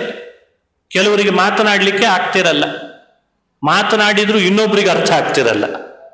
ಆ ಥರದ ವಾಕ್ಪಟುತ್ವ ಬೇಕು. ಅದೆಲ್ಲ ಹನುಮನ ಅನುಗ್ರಹದಿಂದ ಬರಬೇಕು. ವಾಕ್ಪಟುತ್ವಂಚ, ಇಷ್ಟು ಗುಣಗಳು ಹನುಮಂತನ ಸ್ಮರಣೆಯಿಂದ ಬರ್ತದೆ ಅಂತ ಶ್ಲೋಕ ಇದು. ನೋಡಿ, ಈ ಶ್ಲೋಕ ಯಾವ ಗುಣಗಳನ್ನು ತಿಳಿಸಿದೆ, ಇದಿಷ್ಟೇ ಗುಣ ಹನುಮಂತನಿಂದ ಅಂತ ಭಾವಿಸಬಾರದು. ಇಷ್ಟು ಗುಣಗಳು ಬರ್ತಾವೆ, ಉಪಲಕ್ಷಣೆಯ ಇದಕ್ಕೆ ಸಂಬಂಧಪಟ್ಟ ಎಲ್ಲ ಗುಣಗಳು ಹನುಮಂತನ ಸ್ಮರಣೆಯಿಂದ ಬರ್ತಾವೆ. ಯಾಕಂದ್ರೆ ಆತ ಗುಣಪೂರ್ಣನಾದ್ದರಿಂದ ಅಂತಾರೆ. ಬುದ್ಧಿರ್ಬಲಂ, ಬುದ್ಧಿ ಅಂತ ಒಂದು ಗುಣ. ಎಂಥ ಬುದ್ಧಿ ಹನುಮಂತನ ಬುದ್ಧಿ ಅಂತ. ಅವನಿಗೆ ಎಲ್ಲ ಥರದ ಬುದ್ಧಿನೂ ಇದೆ ಅಂತೆ. ಇಂಥದ್ದು ಗೊತ್ತಿಲ್ಲ, ಇದು ಗೊತ್ತಿಲ್ಲ ಅನ್ನೋ ಹಾಗೆ ಇಲ್ಲ, ಎಲ್ಲ ಬುದ್ಧಿನೂ ಇದೆ ಅಂತೆ. ಅವನ ಬುದ್ಧಿ ಕೌಶಲ ಇದೆ ಅಲ್ಲ, ಅಷ್ಟಿಷ್ಟಲ್ಲ, ಅದು ಕ್ರಿಯಾ ಕೌಶಲ, ಬುದ್ಧಿ ಕೌಶಲ, ಮಾತಿನ ಕೌಶಲ ಎಲ್ಲ ಹನುಮಂತನಲ್ಲಿದೆ. ಒಂದೆರಡು ಉದಾಹರಣೆ ರಾಮಾಯಣದಲ್ಲಿ ಬರೋ ಕಥೆಗಳ ಮೂಲಕ ತಿಳಿಬಹುದು. ಬುದ್ಧಿರ್ ಬಲಂ ಅನ್ನೋಲ್ಲಿ ಬುದ್ಧಿಗೆ ಉದಾಹರಣೆ ಕೊಡ್ತಾರೆ. ಹನುಮಂತನ ಬುದ್ಧಿ ಅಂತದ್ದು, ಯಾರಾದ್ರೂ ಇಬ್ರು ಮಾತಾಡ್ತಾ ಇದ್ರೆ ಅವರು ಆಡುವ ಮಾತನ್ನ ಗಮನಿಸ್ತಾ ಮಾತಿನ ಒಳಗಿರುವ ಮರ್ಮ ಏನು ಅಂತ ಬೇಗ ಅವನು ಗ್ರಾಸ್ಪ್ ಮಾಡ್ತಾನೆ. ಇದು ಬುದ್ಧಿ ಅಂದ್ರೆ. ತಾರ ಹಾಗೂ ಅಂಗದ ಅಂತ ಇಬ್ರು ಕಪಿಗಳು. ತಾರ ಅಂಗದ ಕಪಿಗಳಲ್ಲಿ ತಾರ ವಾಲಿಯ ಮಗ, ಅಂಗದ ವಾಲಿಯ ಮಗ. ತಾರ ಅಂಗದನಿಗೆ ಸೋದರ ಮಾವ ಆಗಬೇಕು. ಈ ಕಪಿಗಳೆಲ್ಲ ಸೇರಿ ಸೀತೆಯನ್ನು ಹುಡುಕ್ತಾ ಸಾಕಾಯ್ತು, ಹುಡುಕ್ಲಿಕ್ಕೆ ಆಗಲ್ಲ ಇನ್ನು ಅಂತ ಒಂದು ಕಡೆ ಬಿಡಾರ ಹೂಡಿದ್ರಂತೆ. ದಕ್ಷಿಣ ದಿಕ್ಕಿನ ಕಡೆ, ಭಾರತದ ದಕ್ಷಿಣ ದಿಕ್ಕಿನ ಕಡೆಗೆ ಅಂತ ಭಾವಿಸ್ಬೇಕು. ಭೂಮಿಯ ದಕ್ಷಿಣ ಅಲ್ಲ, ಭಾರತದ ದಕ್ಷಿಣ. ಒಂದು ಕಡೆ ವಿರಮಿಸಿದಾಗ ಕಪಿಗಳಲ್ಲಿ ಎಲ್ಲ ಕಪಿಗಳನ್ನ ಒಂದು ಕಡೆ ಕೂಡಿಸಿ ತಾರೆ ಏನ್ ಮಾಡ್ಲಿಕ್ಕೆ ಶುರು ಮಾಡಿದ, ಈಗ ನಾವಂತೂ ಸೀತೆಯನ್ನು ಹುಡುಕ್ಲಿಕ್ಕೆ ಶುರು ಮಾಡಿ ಎಷ್ಟು ತಿಂಗಳಾಯ್ತು, ಆಗ್ತಾ ಇಲ್ಲ. ಹೀಗಾಗಿ ಏನ್ ಮಾಡೋಣ, ಸುಮ್ಮನೆ ನಾವೀಗ ರಾಮನ ಹತ್ರ ಹೋದ್ರೂ ಅರ್ಥ ಇಲ್ಲ, ಸಿಗಲಿಲ್ಲ ಸೀತೆ ಅಂತ ಮುಖ ಕೆಳಗೆ ಹಾಕೊಂಡು ಅವನ ಮುಂದೆ ಹೇಳೋದ್ರಲ್ಲಿ ಏನು ಅರ್ಥ ಇದೆ. ಅದಕ್ಕೆ ನನಗನ್ನಿಸ್ತಾ ಇದೆ, ಇನ್ನು ನಾವು ವಾಪಸ್ ಕಿಷ್ಕಿಂದೆಗೆ ಹೋಗೋದೇ ಬೇಡ ಅಂತ ತೆಗೆದಂತೆ ತಾರೆ. ತಾರೆ ಭಾರಿ ಮಂತ್ರಿ, ಅವನು ಸಾಧಾರಣ ಮಂತ್ರಿ ಅಲ್ಲ, ಅವನು ಯೋಚನೆನೇ ಹಾಗಿತ್ತಂತೆ. ಇನ್ನೇನು ನಾವಲ್ಲಿಗೆ ಹೋಗೋದು ಬೇಡ, ಹೋದ್ರೂ ನಮಗೆ ರಾಮನಿಂದ ಅಂಥ ಲಾಭ ಏನಿಲ್ಲ, ಸುಗ್ರೀವನಿಂದ ಇಲ್ಲ, ಸುಗ್ರೀವನಿಂದ ಶಿಕ್ಷೆ ಇದೆ ಬೇಕಂದ್ರೆ. ಸುಗ್ರೀವ ಎಷ್ಟು ಕೆಟ್ಟವ, ಅಣ್ಣನ್ ಕೊಂದವ, ಇಂಥವೆಲ್ಲ ಮಾತುಗಳನ್ನ ತಾರೆ ಹೇಳ್ತಾ ಹೇಳ್ತಾ ಎಲ್ಲ ಕಪಿಗಳ ಬುದ್ಧಿಯನ್ನು ಬದಲಾವಣೆ ಮಾಡಿದ್ನಂತೆ. ಎಷ್ಟು ಬದಲಾವಣೆ ಮಾಡಿದ ತಾರೆ ಅಂದ್ರೆ ಮಾತಿನಿಂದ, ಇನ್ನು ವಾಪಸ್ ನಾವ್ಯಾರು ಕಿಷ್ಕಿಂದೆಗೆ ಹೋಗೋದು ಬೇಡ ಅಂತ ಕಪಿಗಳ ಬಾಯಲ್ಲೇ ಬರ್ಬೇಕಂತ ಅಷ್ಟು ಮಾತಾಡಿದ್ದಂತೆ. ಈ ಕೆಲವರು ಮಾತಾಡಿದ್ರೆ ಹಂಗೆ ಮಾತಾಡ್ತಿರ್ತಾರೆ. ತಾರೆ ಅಂದ್ರೆ ಯಾರು? ಬೃಹಸ್ಪತಿ. ಬೃಹಸ್ಪತಿ ಅಂದ್ರೆ ಯಾರು? ಜಗತ್ತಿಗೆ ನಾಸ್ತಿಕ ಮತವನ್ನು ಕೊಟ್ಟವನೇ ಬೃಹಸ್ಪತಿ. ನಿಮಗೆ ಆಶ್ಚರ್ಯ ಆಗ್ತದೆ, ನಾಸ್ತಿಕನ ಪ್ರವರ್ತಕ ಚಾರ್ವಾಕ ಅಂತ ಕೇಳಿದ್ದೀರಿ. ಚಾರ್ವಾಕ ಅಂದ್ರೆ ಮಾತಿನ ಮಲ್ಲ ಅಂತ ಅರ್ಥ. ಕನ್ನಡದಲ್ಲಿ ಮಾತಿನ ಮಲ್ಲ ಅಂತ ಹೇಳ್ತೀವಿ. ಚಾರ್ವಾಕನ ಮಾತು ಹೇಗಿರ್ತದೆ ಅಂದ್ರೆ, ನೀವು ಧರ್ಮ ಮಾಡ್ತಿದ್ರೆ ನಿಮಗೇ ಗೊತ್ತಾಗದೇ ಇರೋ ಹಾಗೆ ಧರ್ಮದ ವಿರುದ್ಧ ಬಂಡಾಯ ಎದ್ದಿರ್ಬೇಕು ನೀವು, ಹಂಗೆ ಮಾತಿರ್ತದ ಒಂದು. ಎಂಥ ಧಾರ್ಮಿಕನೂ ಕೂಡ ಚಾರ್ವಾಕನ ಮಾತುಗಳನ್ನು ಕೇಳಿದಾಗ ವೇದವನ್ನೇ ನಂಬಿ ವೇದವನ್ನೇ ಆಶ್ರಯಿಸಿಕೊಂಡವನು ವೇದದ ವಿರುದ್ಧ ಬಂಡಾಯ ಹೇಳ್ತಾನೆ, ಧರ್ಮವನ್ನೇ ನಂಬಿದವನು ಧರ್ಮದ ವಿರುದ್ಧ ಬಂಡಾಯ ಹೇಳ್ತಾನೆ. ಆ ರೀತಿ ಮಾತುಗಳನ್ನಾಡುವ ಶಕ್ತಿ ಚಾರ್ವಾಕನಲ್ಲಿ ಇತ್ತಂತೆ. ಅದರದ ವಿಸ್ತಾರ ಮತ್ತೊಂದ್ಸಲಿ ನೋಡೋಣ, ಸದ್ಯಕ್ಕೆ ಬೇಡ. ಅವನಿಂದಲೇ ಜಗತ್ತಿಗೆ ನಾಸ್ತಿಕ ಮತ ಬಂತು.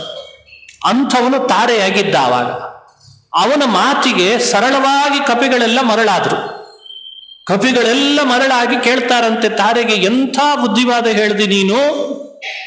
ಮಾತಾಡುವಾಗ ಪದೇ ಪದೇ ಹೇಳ್ತಿದ್ದಂತೆ ತಾರೆ, ನನಗೇನು ಸ್ವಾರ್ಥ ಇಲ್ಲ, ಎಲ್ಲ ನಿಮ್ಮ ಉಪಕಾರಕ್ಕೆ ಹೇಳ್ತಾ ಇದ್ದೀನಿ ಅಂತಿದ್ದಂತೆ.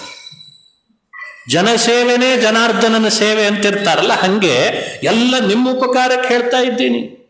ಎಷ್ಟು ದಿನದಂತೆ ನಾವು ಈ ಪರಾಧೀನವಾಗಿರೋದು, ಎಷ್ಟು ದಿನದಂತೆ ಅಣ್ಣನನ್ನು ಕೊಂದ ಸುಗ್ರೀವನ ರಾಜ್ಯದ ಪ್ರಜೆಗಳಾಗಿರೋದು, ಎಷ್ಟು ದಿನದಂತೆ ಸುಗ್ರೀವನ ಹಗೆತನವನ್ನ ನೋಡಿ ನೋಡಿ ಸುಮ್ಮನೆ ಇರೋದು. ಸುಗ್ರೀವನ್ ವಿರುದ್ಧ ಬಂಡಾಯಿ ಎಬ್ಬಿಸ್ಲಿಕ್ಕೆ ಏನು ಬೇಕೋ ಆ ಮಾತುಗಳನ್ನು ಆಡಿದ. ಎಷ್ಟು ಭೋಗ ನಡೆಸಿದಾನೆ ಸುಗ್ರೀವ ನೋಡ್ತಿದ್ದೀರೋ ಇಲ್ಲೋ. ನಮಗೆ ಹೇಳಿದ್ದೇ ಒಂದು. ವಾಲಿ ಇದ್ದಾಗ ಸುಗ್ರೀವ ರಾಜ್ಯ ಆಳ್ತೇನೆ ಅಂತ ಹೇಳಿ ಹೊರಟಾಗ ನಮಗೆ ಹೇಳಿದ್ದೇ ಒಂದು. ರಾಜನಾದ್ಮೇಲೆ ಅವನು ಮಾಡಿದ್ದೇ ಒಂದು. ಹಿಂಗೆಲ್ಲ ಮಾತನಾಡಿ ಆಡಿ ಎಲ್ಲ ಕಪಿಗಳ ಬುದ್ಧಿಯೊಳಗೆ ಬದಲಾವಣೆ ತಂದು ಹೇಳಿದ್ರಂತೆ ಕಪಿಗಳು, ತಾರೆ ನೀನು ಎಂಥ ಮಾತಾಡ್ತಿದ್ದಿ, ನಮಗೋಸ್ಕರ ಮಾತಾಡ್ತಾ ಇದ್ದಿ, ನಾವಿನ್ನೆಂದು ಸುಗ್ರೀವನ ಪ್ರಜೆಗಳಾಗ್ಲಿಕ್ಕೆ ಸಾಧ್ಯ ಇಲ್ಲ, ಇಲ್ಲೇ ಇರೋದು ಅಂತ ಶುರು ಮಾಡಿದ. ಇಷ್ಟು ಹೇಳಿದ ಮೇಲೆ ಮತ್ತೆ ತಾರೆ ಶುರು ಮಾಡಿದ, ಇಲ್ಲೇ ಇರೋದು ಅಂದ್ರೆ ನಮಗೆ ಅಂತ ಒಬ್ಬ ನಾಯಕ ಬೇಡವೇ ಅಂತಂದಂತೆ. ಮತ್ತೆ ನಾಯಕ ಇಲ್ಲದೆ ನಾವು ಹೇಗಿರ್ಲಿಕ್ಕೆ ಸಾಧ್ಯ ಹೇಳ್ರಿ? ಸುಗ್ರೀವನ ನಾಯಕತ್ವ ನಮಗಿಷ್ಟ ಇಲ್ಲ, ಒಬ್ಬ ನಾಯಕ ಬೇಕು. ನಾಯಕನಿಲ್ಲದೆ ಹೇಗಿರೋದು ನೀವೇ ಹೇಳಿ. ನನಗನಿಸ್ತಾ ಇದೆ ನಮಗೆಲ್ಲ ಸರಿಯಾದ ನಾಯಕ ಅಂದ್ರೆ ವಾಲಿ. ಈಗ ವಾಲಿ ಇಲ್ಲ, ವಾಲಿಯ ತರುವಾಯ ವಾಲಿಯ ಮಗ ಇದ್ದಾನೆ ಅಂಗದ. ನಾವು ನೀವು ಎಲ್ಲ ಸೇರಿ ಅಂಗದನನ್ನ ನಮ್ಮ ನಾಯಕ ಅಂತ ಮಾಡಿಕೊಂಡ್ರೆ ಹೇಗಿರ್ತದೆ ಅಂತ ಇಷ್ಟಂದ ಎಲ್ಲರೂ ಚಪ್ಪಾಳೆ ತಟ್ಟಿದ್ರು. ತಾರ ಎಂಥ ಮಾತು ಹೇಳ್ದ. ವಾಲಿಯ ಬಲ ನಾವು ಅಂಗದನಲ್ಲಿ ಕಾಣ್ತೇವೆ, ವಾಲಿಯ ಮುಖ ಅಂಗದನಲ್ಲಿ ಕಾಣ್ತೇವೆ. ಅಂಗದ ರಾಜನಾದ್ರೆ ಬಹಳ ಅದ್ಭುತ ಇರ್ತದೆ, ನಾಯಕ ಅವನೇ ಅಂತ ಶುರು ಮಾಡಿಬಿಟ್ರು.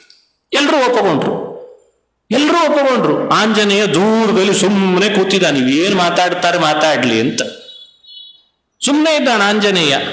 ಬಹಳ ಮಾತಾಡಿದ. ಕೊನೆಗೆ ಎಲ್ಲಿವರೆಗೂ ತಗೊಂಡು ಬಂದ ತಾರೆ ಎಲ್ಲ ಕಪಿಗಳ ಬುದ್ಧಿಯನ್ನ ಅಂದ್ರೆ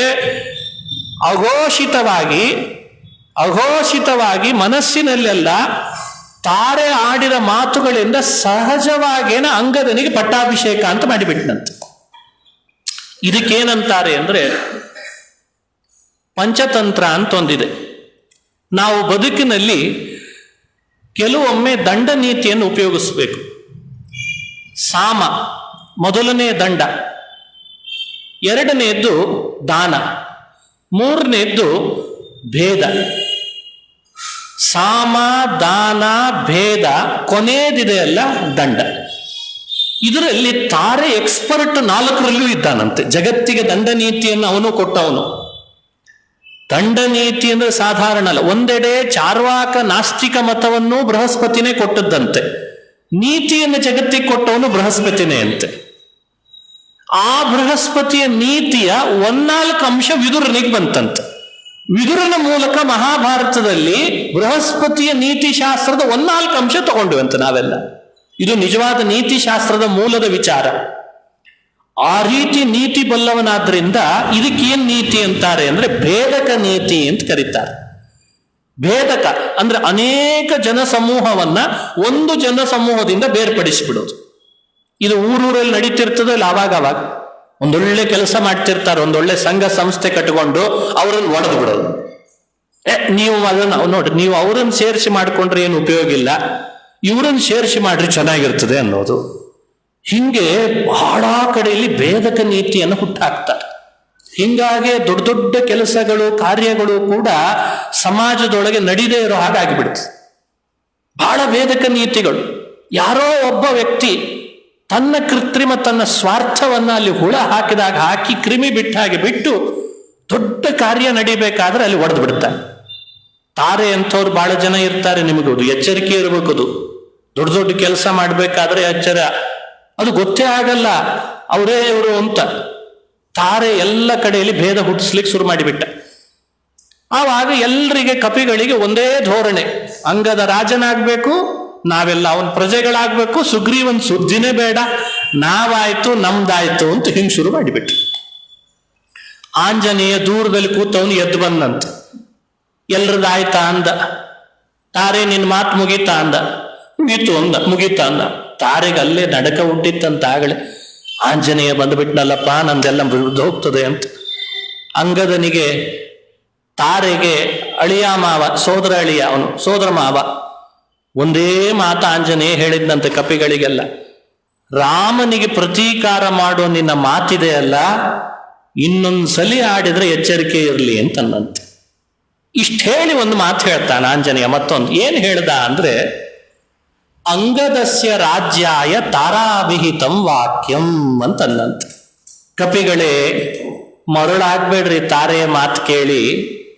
ಯಾಕಿಷ್ಟೋ ತನಕ ಮಾತಾಡಿದ ಗೊತ್ತೇನು? ತಾರೆ ಅಂಗದ ರಾಜನಾಗಿ ಬಿಟ್ರೆ ತಾರೆ ಮಂತ್ರಿ ಆಗ್ಬೋದಲ್ಲ ಅಂತ ಆಸೆ ಇಟ್ಕೊಂಡಿದ್ನಂತೆ.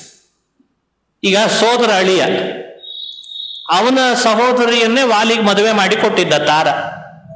ಅಂಗದ ಒಂದು ವೇಳೆ ಸೋದರ ಅಳಿಯ ಆದ್ರಿಂದ ರಾಜ ಅಂತ ಮಾಡಿಬಿಟ್ರೆ, ಕಪಿರಾಜ್ಯದಲ್ಲಿ ಕೂಡಿಸಿದ್ರೆ, ಇಂದಲ್ಲ ನಾಳೆ ನನ್ನನ್ನ ಇಷ್ಟು ರಾಜ್ಯ ಪದವಿಯಲ್ಲಿ ಕೂಡಿಸಿದ ಉಪಕಾರಕ್ಕೆ ಪ್ರತಿಯಾಗಿ ಏನಾದ್ರೂ ಕೊಡ್ಬೇಕಲ್ಲ, ಮಂತ್ರಿ ಮಾಡೇ ಮಾಡ್ತಾನೆ. ಕಪಿಗಳ ರಾಜ್ಯದಲ್ಲಿ ನಾನು ಮಂತ್ರಿ ಆಗ್ಬಹುದು. ತಾರೆ ಇಷ್ಟು ಯೋಚಿಸಿ ತನ್ನ ಮಂತ್ರಿ ಪದವಿ ಗಿಟ್ಟಿಸ್ಕೊಳ್ಳಿಕ್ಕೆ ಅಂಗದನ್ನು ರಾಜ್ಯ ಮಾಡಬೇಕು. ಸುಗ್ರೀವ ಮಂತ್ರಿನ್ ಮಾಡಿರ್ಲಿಲ್ಲ. ಇದು ಯೋಚಿಸೇನೆ ಭೇದಕ ಬುದ್ಧಿಯಿಂದ ತಾರೆ ಮಾತನಾಡಿದ್ದು. ಇದು ಯಾವ ಕಪಿಗಳಿಗೆ ಅರ್ಥ ಆಗ್ಬೇಕು ಹೇಳ್ರಿ ನೋಡೋಣ. ಯಾರಿಗೂ ಅರ್ಥ ಆಗಲಿಲ್ಲ, ಆದ್ರೆ ಹನುಮನಿಗೆ ಅರ್ಥ ಆಯ್ತು. ಅಂಗದಸ್ಯ ರಾಜ್ಯಾಯ ತಾರಾಭಿಹಿತಂ ವಾಕ್ಯಂ. ತನಗೆ ಮಂತ್ರಿ ಪದವಿ ಬರಬೇಕು, ಮಂತ್ರಿ ಪದವಿ ಬರಬೇಕಾದ್ರೆ ಅಂಗದ ರಾಜನಾಗಬೇಕು, ಅಂಗದ ರಾಜನಾಗಬೇಕಾದ್ರೆ ಸುಗ್ರೀವನಿಂದ ಬೇರ್ಪಡಿಸ್ಬೇಕು ಈ ಕಪಿಗಳನ್ನೆಲ್ಲ ಅಂತ ಇಷ್ಟು ಸ್ವಾರ್ಥ ಮೆರೆತಿದ್ದಾನೆ ಈತ ತಾರೆ. ಅಂದಾಗಲೇ ತಾರೆ ತಲೆ ಕೆಳಗೆ ಹಾಕಿಬಿಟ್ಟಂತೆ. ತಾರ ಕೆಳಗೆ ಹಾಕಿದವನು ಎತ್ತಲೇ ಇಲ್ಲಂತ. ಆಮೇಲೆ ತಲೆನೇ ಎತ್ತಲಿಲ್ಲ. ಬೇಡವೇ ಬೇಡ ಹನುಮಂತನ ಸಹವಾಸ ಅಂತ. ಎಂಥೆಂಥ ಬುದ್ಧಿ ಇರ್ತದೆ ನೋಡಿ. ಅಖಂಡ ದೇಶ ವಿದೇಶಗಳಲ್ಲಿದ್ದ ಸಪ್ತದ್ವೀಪಗಳ ಕಪಿಗಳನ್ನು ಸೇರಿಸಿ ಒಬ್ಬ ರಾಜನನ್ನಾಗಿ ಸುಗ್ರೀವನನ್ನ ಕೂಡಿಸಿದ್ದು ರಾಮನಾದ್ರೆ, ಆ ಕಪಿ ರಾಜ್ಯವನ್ನೇ ಒಡಕುಂಟು ಮಾಡಿ ಬೇರ್ಪಡಿಸಿ ಪ್ರತ್ಯೇಕ ರಾಜ್ಯ ಸ್ಥಾಪನೆಗೆ ಹೊಂಚಾಕಿದವನು ಯಾರು? ತಾರೆ. ಇದು ನಮ್ಮ ದೇಶದಲ್ಲಿ ನಡೀತೋ ಇಲ್ಲೋ? ತಣ್ಣಗೆ ಆರಾಮಿದ್ವಿ ನಾವೆಲ್ಲ, ತಣ್ಣಗೆ ಆರಾಮಿದ್ವಿ. 48ರಲ್ಲಿ ಎಲ್ರದ್ದು 47 ಆಗಿತ್ತು. 48ರಲ್ಲಿ ಅವ್ರಿಗೆ ಯಾಕೆ ಕೊಡ್ಬೇಕಾಗಿತ್ತು ಹೇಳಿ? ಆ 48ರಲ್ಲಿ ಅವರಿಗೂ ಸ್ವಾತಂತ್ರ್ಯ ಕೊಟ್ರು, ಇವ್ರದ್ದು ಸ್ವಾತಂತ್ರ್ಯ ಅಂತ ಮಾಡಿ ಈ ಭೇದಕ ಬುದ್ಧಿ ಯಾರು ಮಾಡಿದ್ದು? ಯಾರು ತನ್ನ ಪ್ರಧಾನಮಂತ್ರಿ ಮಾಡ್ಕೊಳ್ಬೇಕು ಅನ್ನೋ ಸ್ವಾರ್ಥಕ್ಕೆ ಏನು ಬೇಕಾದ್ರೂ ಮಾಡ್ತಾರಲ್ಲ. ಇದೆಲ್ಲ ಯೋಚನೆ ಮಾಡಿದ್ರೆ ಗಂಭೀರ ಅನಿಸ್ತದೆ. ಇದು ಬುದ್ಧಿ ಕೌಶಲ. ಇದು ಸಾಧಾರಣ ಬುದ್ಧಿ ಇದ್ದವರಿಗೆ ಇದು ಅರ್ಥ ಆಗಲ್ಲ. ಇದು ನಿಜವಾದ ಬುದ್ಧಿಮತ್ತ ಹನುಮಂತನಲ್ಲಿ ಇದ್ದದ್ದಕ್ಕೆ ಯಾವ ಸಮಯದೊಳಗೂ ಪ್ರತ್ಯೇಕ ರಾಜ್ಯಕ್ಕೆ ಅವಕಾಶ ಕೊಡಲಿಲ್ಲ. ಅದಕ್ಕೆ ಬುದ್ಧಿರ್ ಬಲಂ ಯಶೋ ಧೈರ್ಯಂ. ಬುದ್ಧಿ ಅಂದ್ರೆ ಇದು ನಿಜವಾದ ಬುದ್ಧಿ. ಅಪ್ಪಿ ತಪ್ಪಿ ಬುದ್ಧಿ ಭೇದ ಉಂಟು ಮಾಡಬೇಡ ತಾರೆ, ನಿಂದೇನ್ ಮನಸ್ಸಿನಲ್ಲಿದೆ ನನಗೆ ಗೊತ್ತು ಅಂತ ಒಂದು ಗುಡುಗು ಹಾಕಿದ ನೋಡ್ರಿ, ತಣ್ಣಗಾಗಿಬಿಟ್ಟ. ತಾರೇನೂ ಇಲ್ಲ, ಅಂಗದನೂ ಇಲ್ಲ, ಆ ಕಡೆಗೆ ತೂರಾಗಿಬಿಟ್ಟ. ಅದಕ್ಕೆ ಹನುಮಂತನ ಸ್ಮರಣೆ ಮಾಡ್ರಿ. ಬುದ್ಧಿ ಬರ್ತದೆ ಅಂದ್ರೆ ವಿವೇಕಶೀಲರಾಗ್ತೇವೆ. ಪ್ರಜ್ಞೆ, ಇದು ಸರಿನೋ ತಪ್ಪೋ ಅನ್ನೋ ವಿವೇಕ ಬರ್ತದೆ. ಹನುಮತ್ ಸ್ಮರಣಾತ್ ಭವೇತ್. ಬಲಂ, ಬಲ ಎಂಥಾತು? ಬಲ, ಹನುಮಂತನ ಬಲದ ಬಗ್ಗೆ ಉಪನಿಷತ್ತು ವೇದಗಳೇ ಹೇಳ್ತಾರೆ. ಬಳಿತ್ಥಾ ತದ್ವಪುಷೇಧಾಯಿ ದರ್ಶತಂ ದೇವಸ್ಯ ಭರ್ಗಃ ಸಹಸೋಯತೋ ಜನಿ. ಈ ಸೂಕ್ತ ಪ್ರಾಣಾಗ್ನಿ ಸೂಕ್ತ ಅಂತ ಹೆಸರಿದಕ್ಕೆ. ಈ ಸೂಕ್ತದ ಮೊದಲನೇ ಶಬ್ದ ಬಳಿತ್ಥಾ ಅನ್ನೋಲ್ಲಿ ಬಟ್ ಅಂತ ಪದ ವಿಭಾಗ. ಬಟ್ ಅಂದ್ರೆ ಬಲರೂಪ ಅಂತ ಅರ್ಥ ಅಂತ. ವಾಯುವಿನ ಮೊದಲನೇ ರೂಪನೇ ಬಲರೂಪ. ಎಷ್ಟು ಬಲಶಾಲಿಗಳು ಆಂಜನೇಯ, ಎಷ್ಟು ಬಲಶಾಲಿ ಹನುಮಂತ ಅನ್ಲಿಕ್ಕೆ ಒಂದು ಸಂದರ್ಭ ಬರ್ತದೆ. ಹನುಮಂತ ಸೀತೆಯನ್ನ ಕಂಡು ಬರ್ತೇನೆ, ನಾನು ಆಕಾಶಕ್ಕೆ ನೆಗಿತೀನಿ, ಸಮುದ್ರ ಹಾರ್ತೇನೆ, ಲಂಕೆಗೆ ಹೋಗ್ತೇನೆ ಅಂತ ಹೊರಟಾಗ ಎಲ್ಲ ಕಪಿಗಳು ನಿಂತು ಹನುಮಂತನನ್ನು ಉತ್ಸಾಹಭರಿತನನ್ನಾಗಿ ಜಯಘೋಷ ಮಾಡಿ ಕಳಿಸ್ತಾರೆ. ಆ ಜಯಘೋಷ ಮಾಡ್ತಾ ಇರುವಾಗ ಒಬ್ಬ ಕಪಿ ಕೇಳಿದ್ದಂತ ಆಂಜನೇಯ, ನೀನೇನೋ ಇಷ್ಟು ಸಮುದ್ರ ಹಾರಿ ಲಂಕೆಗೇನೋ ಹೋಗ್ತಿ, ಸೀತೆ ಅಲ್ಲಿದ್ದಾಳೆ ಅಂತ, ಒಂದು ವೇಳೆ ಸೀತೆ ಅಲ್ಲಿ ಇಲ್ಲದೆ ಇದ್ರೆ ಏನು ಮಾಡ್ತೀವಿ ಅಂತ ಕೇಳಿದ್ದಂತ. ಇದಕ್ಕೊಂದು ಪ್ರಸಂಗ ಇದೆ. ಒಬ್ಬ ವ್ಯಕ್ತಿ ಒಂದು ಕಾರ್ಯದಲ್ಲಿ ತೊಡಗಬೇಕಾದ್ರೆ ಬಾಧಕಗಳು ಏನ್ ಬರ್ಬೋದು ಅಂತ ಪಟ್ಟಿ ಮಾಡ್ಕೊಂಡು ತೊಡಗಬೇಕಂತ. ಅದನ್ನು ಎದುರಿಸ್ಬೇಕಲ್ಲ, ಫೇಸ್ ಮಾಡ್ಬೇಕಲ್ಲ ನಾವು ಜೀವನದಲ್ಲಿ. ನೀನಲ್ಲಿ ಹಾರಿ ಹೋದ್ರೆ ಒಂದು ವೇಳೆ ನಿನಗೇನಾದ್ರೂ ಸೀತೆ ಸಿಗದೆ ಇದ್ರೆ ಏನು ಮಾಡ್ತಿ ಅಂತ ಕೇಳಿದ್ದಂತ ಒಬ್ಬ ಕಪಿ. ನೀವ್ಯಾರು ವ್ಯಥೆ ಪಡ್ಬೇಡ್ರಿ, ನಾನು ಯಾವ ವೇಗದಿಂದ ಹಾರಿರ್ತೇನೆ ಆಕಾಶಕ್ಕೆ, ಅದೇ ವೇಗದಿಂದಲೇ ಸ್ವರ್ಗಕ್ಕೆ ಹೋಗಿ ಸೀತೆಯನ್ನು ಹುಡುಕ್ತೇನೆ ಅಂತ ಆಂಜನೇಯ. ಅನೇನೈವ ಹಿ ವೇಗೇನ ಇದೇ ಗಮಿಷ್ಯಾಮಿ ಸುರಾಲಯಂ. ಇದೆಲ್ಲ ವಾಲ್ಮೀಕಿಗಳ ಮಾತು. ಇದೇ ವೇಗದಿಂದಲೇನೆ ಸಮುದ್ರ ಹಾರಿದ ವೇಗದಿಂದ ಹೇಗೋ ಹಾಗೆ ಸ್ವರ್ಗಕ್ಕೆ ಹೋಗ್ತೇನೆ ನಂತ. ಇನ್ನೊಬ್ಬ ಕಪಿ ಅಂದ, ಅಲ್ಲಿಯೂ ಸೀತಾಮಾತೆ ಸಿಗಲಿಲ್ಲ ಅಂದ್ರೆ ಕೆಲವ್ರು ಹಿಂಗೆ ಇರ್ತಾರೆ ಯಾವಾಗ್ಲೂ. ನೀವೇನೋ ಮಾಡಿಸ್ತೀರಿ ಕಾರ್ಯಕ್ರಮ, ಅದೇನಾದ್ರೂ ನಮಗೆ ಫಲ ಸಿಗಲಿಲ್ಲ ಅಂದ್ರೆ ನೆಗೆಟಿವ್ ಥಿಂಕಿಂಗು ಜೀವನದಲ್ಲಿ ಹೋಗೋದೇ ಇಲ್ಲ ಕೆಲವರಲ್ಲಿ. ಏನ್ ಮಾತಾಡ್ಲಿಕ್ಕೆ ಹೋದ್ರು ಏನ್ ಮಾಡ್ಲಿಕ್ಕೆ ಹೋದ್ರು ನೀವೇನೋ ಹಾಗಂತೀರಿ, ನಮಗೆ ಯಾಕೋ ಸರಿ ಬರ್ತಿಲ್ಲ ಅಂತಿರ್ತಾರೆ. ಯಾವುದೇ ಕೆಲಸ ಕೈ ಹಾಕ್ರಿ, ಅರ್ಧ ಇದರಲ್ಲೇ ಮುಳುಗಿಬಿಟ್ಟಿದ್ದೇವೆ ನಾವೆಲ್ಲ. ಆಂಜನೇಯ ಹಾಗಲ್ಲೇ ಇಲ್ಲ, ನೆಗೆಟಿವ್ ಥಿಂಕಿಂಗ್ ಪ್ರಶ್ನೆನೇ ಇಲ್ಲ ಅವನಲ್ಲಿ. ಅಲ್ಲಿ ಸಿಗದೆ ಇದ್ರೆ ಏನ್ ಮಾಡ್ತಿ? ಅನೇನೈವ ಹಿ ವೇಗೇನ, ಇವೇ ವೇಗದಿಂದಲೇ ಕೆಳಗಿಳಿದು ಹೋಗಿ ಪಾತಾಳದಲ್ಲಿ, ಅತಳದಲ್ಲಿ, ಸುತಳದಲ್ಲಿ, ನಾಗಲೋಕದಲ್ಲಿ ಹುಡುಕ್ತೇನೆ ಅಂದ. ಅಲ್ಲಿಯೂ ಸೀತೆ ಸಿಗಲಿಲ್ಲ ಅಂದ್ರೆ ಅಂತಂದ್ರು. ಕೊನೆಗೆ ಆಂಜನೇಯ ಅಂದ, ಒಂದು ಕೆಲಸ ಮಾಡ್ತೇನೆ, ನಾನು ಲಂಕೆಯನ್ನೇ ನನ್ನ ಕೈಯಿಂದ ಕಿತ್ತಿ ಎತ್ತಿ ತಂದು ನಿಮ್ಮ ಮುಂದೆ ಇಟ್ಟುಬಿಡ್ತೇನೆ ಸಮುದ್ರದ ಹಾರಿ. ನಾವು ಸೇರ್ಕೊಂಡೇ ಸೀತಾಮಾತೆಯನ್ನು ಹುಡುಕಿದ್ರೆ ಆಯ್ತು ಅಂದ್ರಂತೆ. ಕಪಿಗಳೆಲ್ಲ ಮತ್ತಷ್ಟು ಜಯಘೋಷ ಮಾಡಿದ್ರಂತೆ. ಇದು ಬೇಕಾದದ್ದು. ಒಬ್ಬ ವ್ಯಕ್ತಿ ಒಂದು ಕಾರ್ಯ ಸಾಧನೆ ಮಾಡ್ಲಿಕ್ಕೆ ಹೊರಟಾಗ ಯಾರಾದ್ರೂ ಅದ್ರ ಹಿಂದೆ ಇದಾಗದೆ ಇದ್ರೆ ಅದಾಗದೆ ಇದ್ರೆ ಅಂತ ಶುರು ಮಾಡಿದ ಕೂಡ್ಲೇನೆ ನಿಮ್ಮನ್ನು ಸೇರಿಸಿ ಮಾಡಿಸ್ತೇನೆ ಅನ್ನೋದಿದೆ ಅಲ್ಲ, ಅದು ಆತ್ಮಸ್ಥೈರ್ಯ, ತನ್ನ ಬಲದ ಮೇಲೆ ತನಗಿರಬೇಕಾದಂಥ ಕಾನ್ಫಿಡೆನ್ಸ್. ನಮ್ಮ ಜೀವನದೊಳಗೆ ಇವತ್ತು ಫೇಲ್ ಆಗ್ತಾ ಇರೋದು ಯಾಕೆ? ಅರ್ಧ ಈ ಕಾನ್ಫಿಡೆನ್ಸ್ ಕಳ್ಕೊಂಡ್ಬಿಟ್ಟಿದೆ. ಬೇಕಾದಂಥ ಶಕ್ತಿ ಕೊಟ್ಟಿದ್ದಾನೆ ದೇವರು, ಬುದ್ಧಿ ಶಕ್ತಿ ಕೊಟ್ಟಿದ್ದಾನೆ, ದೇಹ ಶಕ್ತಿ ಕೊಟ್ಟಿದ್ದಾನೆ, ಯೋಚನೆ ಮಾಡೋ ಶಕ್ತಿ ಕೊಟ್ಟಿರ್ತಾನೆ, ನಾವು ಅದನ್ನು ಕಳ್ಕೊಂಡು ಬಿಡ್ತೀವಿ. ಮುಖ ಎಲ್ಲ ಬಾಡಿ ಹೋಗ್ಬಿಟ್ಟಿರ್ತದೆ, ಭಾರಿ ಬಾಡಿ. ಕೆಲವ್ರ ಮುಖ ಅಂತೂ ಡಲ್ಲಾಗಿರ್ತದೆ ಯಾವಾಗಲೂ. ಯಾಕೆ ಅಂತ ಅವರಿಗೆ ಗೊತ್ತಿರಲ್ಲ. ಹನುಮಂತನ ಪ್ರಶ್ನೆನೇ ಇಲ್ಲ, ಏನು ಕೆಲಸ ಮಾಡಿದ್ರು ಸರಿಯಾಗೇ ಇದೆ ಅಂತಂತಾನಂತ. ಆಂಜನೇಯನಿಗೆ ಹುರಿದುಂಬಿಸಿ ಕಳಿಸುವಾಗ, ಜಯಘೋಷ ಮಾಡಿ ಕಳಿಸುವಾಗ ಹೇಳಿದ್ರು, ಆತ ತಾನು ಹಾರಿದ ಅಂತ ಕಥೆ ರಾಮಾಯಣದಲ್ಲಿ ಹೇಳ್ತಾರೆ. ಇದಿಷ್ಟು ಒಂದು ವೇಳೆ ಏನಾದ್ರೂ ಹನುಮಂತ ಮಾಡಿದ್ದಿದ್ರೆ ನೋಡಿ, ಆ ಸಮುದ್ರವನ್ನ ಹಾರಿ ಲಂಕೆಯನ್ನೇ ಎತ್ತಬೇಕಾದ್ರೆ ಅವನ ಬಲ ಎಂಥದ್ದು, ಆ ವೇಗವಾಗಿ ಹೋಗ್ಲಿಕ್ಕೆ ಸ್ವರ್ಗಕ್ಕೆ ಹೋಗ್ಬೇಕಾದ್ರೆ ಅವನ ಬಲ ಎಂಥದ್ದು ಯೋಚಿಸ್ಬೇಕಲ್ಲ. ಇದು ಆಂಜನೇಯನ ಬಲ ಅನ್ಲಿಕ್ಕೆ ಒಂದು ಉದಾಹರಣೆ ಕೊಡ್ತಾರೆ. ಬುದ್ಧಿರ್ ಬಲಂ. ತ್ರಿವಿಕ್ರಮ ಪಂಡಿತರು ಮತ್ತೊಂದು ಉದಾಹರಣೆ ಕೊಡ್ತಾರೆ. ಅವನ ಕೌಶಲ, ತೇ ನಮಃ ಕೌಶಲಾಯ. ಏನ್ ತಿಳಿದಿದೆಯೋ ಆಂಜನೇಯನ ಬಲ ಅಂದ್ರೆ, ಅರೆ ಸಾವಿರಾರು ಯೋಜನ ಲಂಕಾಪಟ್ಟಣದಿಂದ ಹಾರಿದ, ಗಂಧಮಾದನದ ತುದಿ ಹತ್ರ ಇದ್ದ ಒಂದು ಶಿಖರವನ್ನು ಕಿತ್ತಿ ತಂದು ಆ ರಾಮನ ಮುಂದೆ ಇಟ್ಟ. ತಗೊಳಪ್ಪ, ಏನು ಕೇಳಿದ್ದೆಲ್ಲ ಸಂಜೀವಿನಿ ತಂದಿದೆ ನೋಡು ಅಂತಂದ ರಾಮನಿಗೆ. ಯಾರಿಗಿದೆ ರೀ ಬಲ? ಹೇಳಿದ್ದಂತ ಆಂಜನೇಯನಿಗ ರಾಮ, ಹೋಗೋದು ಹೋಗ್ತಿ, ತಡ ಮಾಡಬೇಡ, ಬೇಗ ಬಾ ಅಂತಿದ್ದಂತೆ. ಮತ್ತೆ ಕೆಲವರೆಲ್ಲ ಹೋದ ಮೇಲೆ ಆಮೇಲೆ ನೆನಪಾಗ್ತದೆ ಯಾಕೆ ಬಂದಿದ್ದೆ ಅಂತ ಫೋನ್ ಮಾಡ್ತಾರೆ ಮನೆಗೆ. ಆಂಜನೇಯ ಆ ಥರದ ಮೆಂಟಾಲಿಟಿ ಅವನಲ್ಲ. ಹೋಗುವಾಗ್ಲೂ ವೇಗ, ಹೋಗುವಾಗ್ಲೂ ಸಮಯದ ಕಡಿಮೆ ತಗೊಳ್ಳೋದು, ಬರುವಾಗ್ಲೂ ಅದೇ. ತತ್ಕ್ಷಣೆ ತ್ವಾಂ ಹಿ ಲೋಕಃ ಅಂತಾರೆ. ತತ್ಕ್ಷಣೆ ತ್ವಾಂ ಹಿ ಲೋಕಃ. ಒಂದು ಕ್ಷಣದಲ್ಲಿ ಆ ಆಂಜನೇಯ ಸಂಜೀವಿನಿ ಕಿತ್ತು ತಂದು ಇಟ್ಟಿದ್ದಂತೆ. ಸಂಜೀವಿನಿ ಪರ್ವತ ತರೋದೇನು ಸಾಮಾನ್ಯನ? ರಾಮ ಅಂದ, ತಂದಿಟ್ಟಿದ್ದಿ, ಇನ್ಯಾರಾದ್ರೂ ದುರುಪಯೋಗ ತಗೊಂಡ್ಬಿಡ್ತಾರೆ, ಅದನ್ನ ವಾಪಸ್ ಇಟ್ಟು ಬಾ ಅನ್ನಂತ. ಮತ್ತೆ ಕೆಲವರಿಗೆ ತರುವಾಗ ಭಾರಿ ಉತ್ಸಾಹ ಇರ್ತದೆ, ಅಡಿಗೆ ಮಾಡ್ಕೊಳ್ಳೋದುವಾಗ ಭಾರಿ ಉತ್ಸಾಹ ಇರ್ತದೆ. ಬರ್ರಿ, ಅಡಿಗೆ ಮಾಡ್ಕೊಂಡ ಮೇಲೆ ಬಳಿಯೋದು ತೊಳೆಯೋದ್ರಲ್ಲಿ ಉತ್ಸಾಹ ಇರಲ್ಲ. ಅದು ಯಾವಾಗಲೂ ಅಷ್ಟೆ. ದೇವ್ರ ಪೂಜೆ ಮಾಡುವಾಗ ಭಾರಿ ಉತ್ಸಾಹ, ಪೂಜೆ ಮಾಡಿದ ಮೇಲೆ ವಾಪಸ್ ತೆಗೆದಿಡು ಅಂದ್ರೆ ಸಾಮಾನು ಆಗಲ್ಲ. ಅಯ್ಯೋ ಅದಾಗಲ್ಲ ಅಂತ ಅಲ್ಲಿ ಆಲಸ್ಯ ತೋರ್ತಾರೆ. ಆಂಜನೇಯನಿಗೆ ಆ ಥರದ ಜಾಯಮಾನದಲ್ಲೇ ಬರಲಿಲ್ಲ ಅಂತ.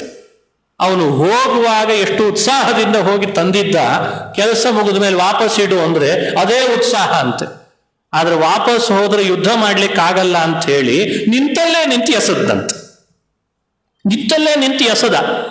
ಸರಿ, ಆ ಪರ್ವತದ ಒಂದೊಂದು ಶಿಖರ ಭಾಗಗಳಲ್ಲಿದ್ದ ಬೆಟ್ಟಗಳು ಗಿಡಮೂಲಿಕೆಗಳಿಂದ ಕೂಡಿದ್ವು. ಗಿಡಮೂಲಿಕೆಗಳಿಂದ ಕೂಡಿದ ಬೆಟ್ಟಗಳ ಶಿಖರದಲ್ಲಿದ್ದ ಆ ಮೂಲಿಕೆಗಳೆಲ್ಲ ಬೇರ್ಪಟ್ಟಿದ್ವಲ್ಲ. ಆಂಜನೇಯ ತಂದದ್ದನ್ನು ಎಸದ.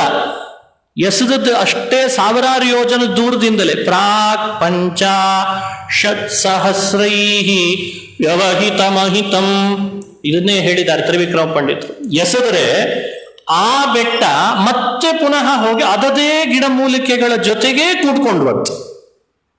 ಸಂಜೀವನಾದ್ಯೌಷಧ ನಿಧಿಮಧಿಕ ಪ್ರಾಣ ಲಂಕಾಮನೈಷೀ, ಅದದೇ ಗಿಡಮೂಲಿಕೆಗಳಲ್ಲಿ ಹೋಗಿ ಸೇರ್ಕೊಂಡ್ಬಿಟ್ಟು.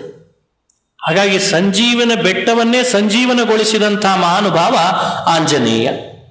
ಇವನು ಸಂಜೀವನಗೊಳಿಸಿದವನು ಸಂಜೀವರಾಯ ಅಂತ ಪ್ರಸಿದ್ಧನೇ ಯಾಕಾದ? ಬೆಟ್ಟದ ಗಿಡಮೂಲಿಕೆಗಳು ಬೇರ್ಪಟ್ಟಿದ್ರೆ ಬೆಟ್ಟ ಸತ್ತೋಗ್ತಿತ್ತಂತ, ಗಿಡಮೂಲಿಕೆಗಳೆಲ್ಲ ಸತ್ತೋಗ್ತಿದ್ವು. ಇವನು ಸ್ವಸ್ವಸ್ಥಾನ ಸ್ಥಿತಾತಿ ಸ್ಥಿರ ಶಕಲ ಶಿಲಾಜಾಲ ಸಂಶ್ಲೇಷ ನಷ್ಟ ಛೇದಾಂಕ ಪ್ರಾಗಿವಾಭೂತ್ ಕಪಿವರ ವಪುಷಃ ತೇ ನಮಃ ಕೌಶಲಾಯ. ಎಂಥ ಅದ್ಭುತವಾದ ಮಾತು.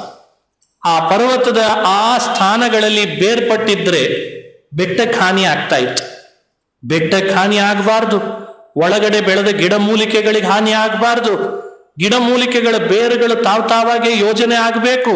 ಇಷ್ಟೆಲ್ಲವನ್ನು ಆ ಲಂಕೆಯಲ್ಲಿ ನಿಂತು ಎಸದಾಗಲೇನೆ ಆಯ್ತಂತೆ. ಇದು ಎಂಥ ಬಲ!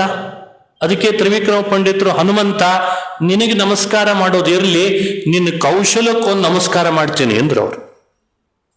ಅದಕ್ಕೆ ಇದು ತೇ ನಮಃ ಕೌಶಲಾಯ, ತೇ ನಮಃ, ತೇ ಕೌಶಲಾಯ ನಮಃ.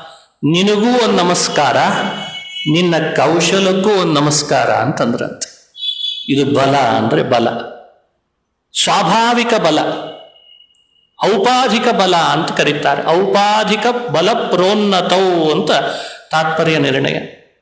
ರಾಮಚಂದ್ರ ತಾನು ರಾಜನಾದಾಗ ಎಲ್ಲ ಕಪಿಗಳನ್ನು ಕೂಡಿಸಿ ಸನ್ಮಾನ ಮಾಡಬೇಕಾದಾಗ ಒಂದು ಮಾತು ಹೇಳ್ತಾನೆ, ನಿಮಗೆಲ್ಲ ಒಂದು ಸತ್ಯ ಹೇಳಬೇಕು ನಾನು ಅಂತ.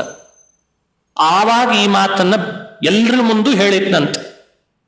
ರಾವಣನನ್ನು ನಾನು ಸಂಹಾರ ಮಾಡಿದ್ನೆಲ್ಲ ನನ್ನ ಸ್ವಾಭಾವಿಕ ಬಲದಿಂದ ಸಂಹಾರ ಮಾಡಿದ್ನೇ ಹೊರತು ಯಾರ ಸಹಾಯದಿಂದ ಅಲ್ಲ ಅನ್ನಂತೆ ಶ್ರೀರಾಮಚಂದ್ರ.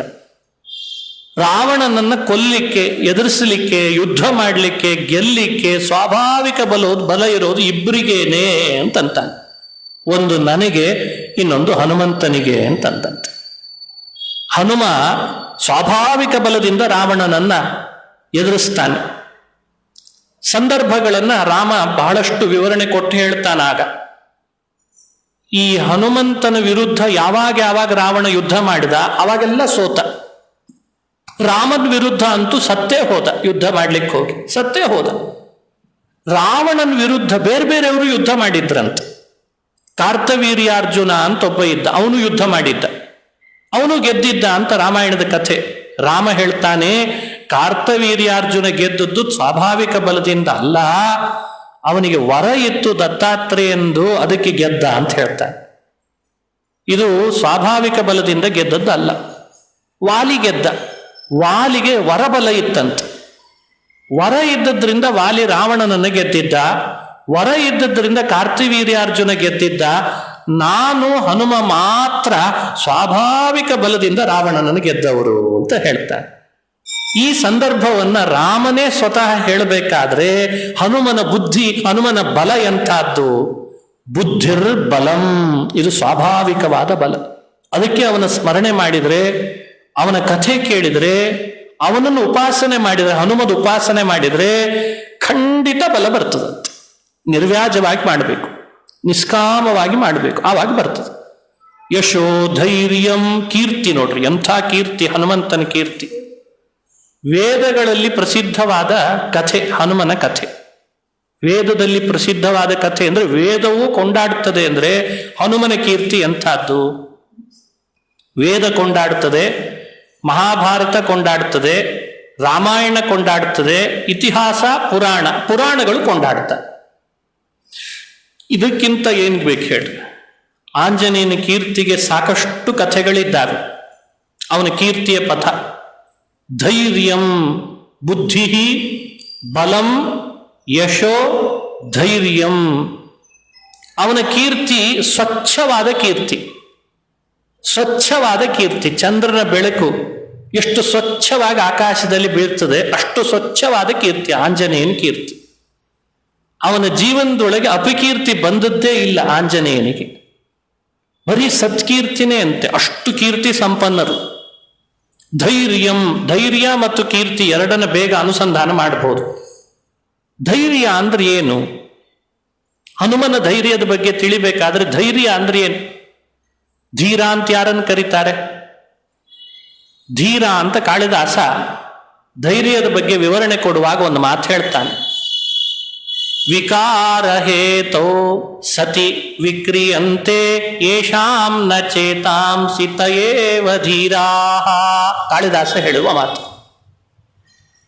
ಎಲ್ಲ ಥರದ ದ್ರವ್ಯ ಭೋಗ ಎಲ್ಲ ಎದುರುಗಡೆಗೆ ಇರಬೇಕಂತೆ, ಆದರೂ ಯಾರ ಮನಸ್ಸು ವಿಕಾರ ಆಗಲ್ಲ ಅವರನ್ನ ಧೀರ ಅಂತ ಕರಿಬೇಕಂತೆ. ವಿಕಾರ ಹೇತೌ ಸತಿ, ವಿಕಾರಕ್ಕೆ ಒಳಪಡಬಹುದಾದ ಎಲ್ಲಾ ಸಂದರ್ಭಗಳು ಇರಬೇಕಂತೆ ಜೊತೆಗೆ, ಆದ್ರೂ ಮನಸ್ಸು ಸ್ಥಿರವಾಗಿದೆ, ಅಳಗಾಡ್ಲಿಲ್ಲ ಅಂತಂದ್ರೆ ಅದನ್ನ ಧೀರ ಅಂತ ಕರೀತಾರೆ.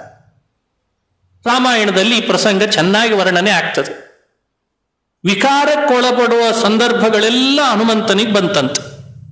ಆಂಜನೇಯ ನುಗ್ಗಿದ ಲಂಕಾಪಟ್ಟಣದಲ್ಲಿ, ಅದು ರಾತ್ರಿ ಆಗಿತ್ತು. ಹುಡುಕ್ಬೇಕಲ್ಲ ಸೀತಾಮಾತೆಯನ್ನ. ರಾಕ್ಷಸರ ಮನೆಗೆ ಹೋದ. ರಾಕ್ಷಸರ ಮನೆ ರಾತ್ರಿ ಏನಾಗಿರ್ಬೇಡ ಹೇಳ್ರಿ ನೋಡೋಣ. ರಾಕ್ಷಸರ ಮನೆಗಳಲ್ಲಿ ಸುರಾಪಾನ ನಡೆಸಿದ್ರು, ಅಲ್ಲಲ್ಲಿ ಮಾಂಸ ಭಕ್ಷಣ ನಡೆದಿತ್ತು, ಸ್ತ್ರೀ ಸಂಘ ನಡೆದಿತ್ತು. ಎಲ್ಲ ಆಂಜನೇಯನ ಕಣ್ಣಿಗೆ ಬೀಳ್ತಾ ಇದೆ. ಆಂಜನೇಯ ಅದನ್ನೆಲ್ಲ ನೋಡ್ತಾ ಬರ್ತಿದ್ದಾನೆ. ಮದ್ಯ ಮಾಂಸಗಳ ವಾಸನೆ ಕಣ್ಣಿಗೆ ಬೀಳ್ತದೆ, ಮೂಗಿಗೆ ಬೇರೆ ಬಡಿತದೆ, ಕಿವಿಯಲ್ಲಿ ಅಶ್ಲೀಲ ಶಬ್ದಗಳು ಅವು ಬೇರೆ ಕಿವಿಗೆ ಬೀಳ್ತಿದ್ದಾವೆ. ಯಾವುದು ಜಗತ್ತಿನೊಳಗೆ ಅತ್ಯಂತ ಹೇಯ, ಜಗತ್ತಿನಲ್ಲಿ ಅಷ್ಟೇ ಇಲ್ಲ ವೇದಗಳಲ್ಲಿ ಹೇಯ ನಿಷಿದ್ಧ ಅಂತ ಹೇಳಿದೆ, ಅದೆಲ್ಲ ಆಂಜನೇಯನ ಸೀತೆಯನ್ನು ಹುಡುಕುವಾಗ ಅವನ ಎದುರುಗಡೆಗೆ ಬಂತಂತೆ. ಬಂಗಾರದ ಪಟ್ಟಣ ನೋಡಿದರೆ ರಾಕ್ಷಸರ ಮನೆಗಳಲ್ಲಿ ನಡೆಸಬಾರದು ಅವ್ಯವಹಾರ ನಡೆಸ್ತಾನೆ ಇದ್ದಾರೆ. ಇದು ಆಂಜನೇಯನ ಕಣ್ಣಿಗೆ ಬೀಳ್ತಾ ಇದೆ. ಬಿಟ್ಟು ಹೋಗ್ಬಿಡೋಣ ಅಂದ್ರೆ ಸೀತೆ ಬೇಕಲ್ಲ.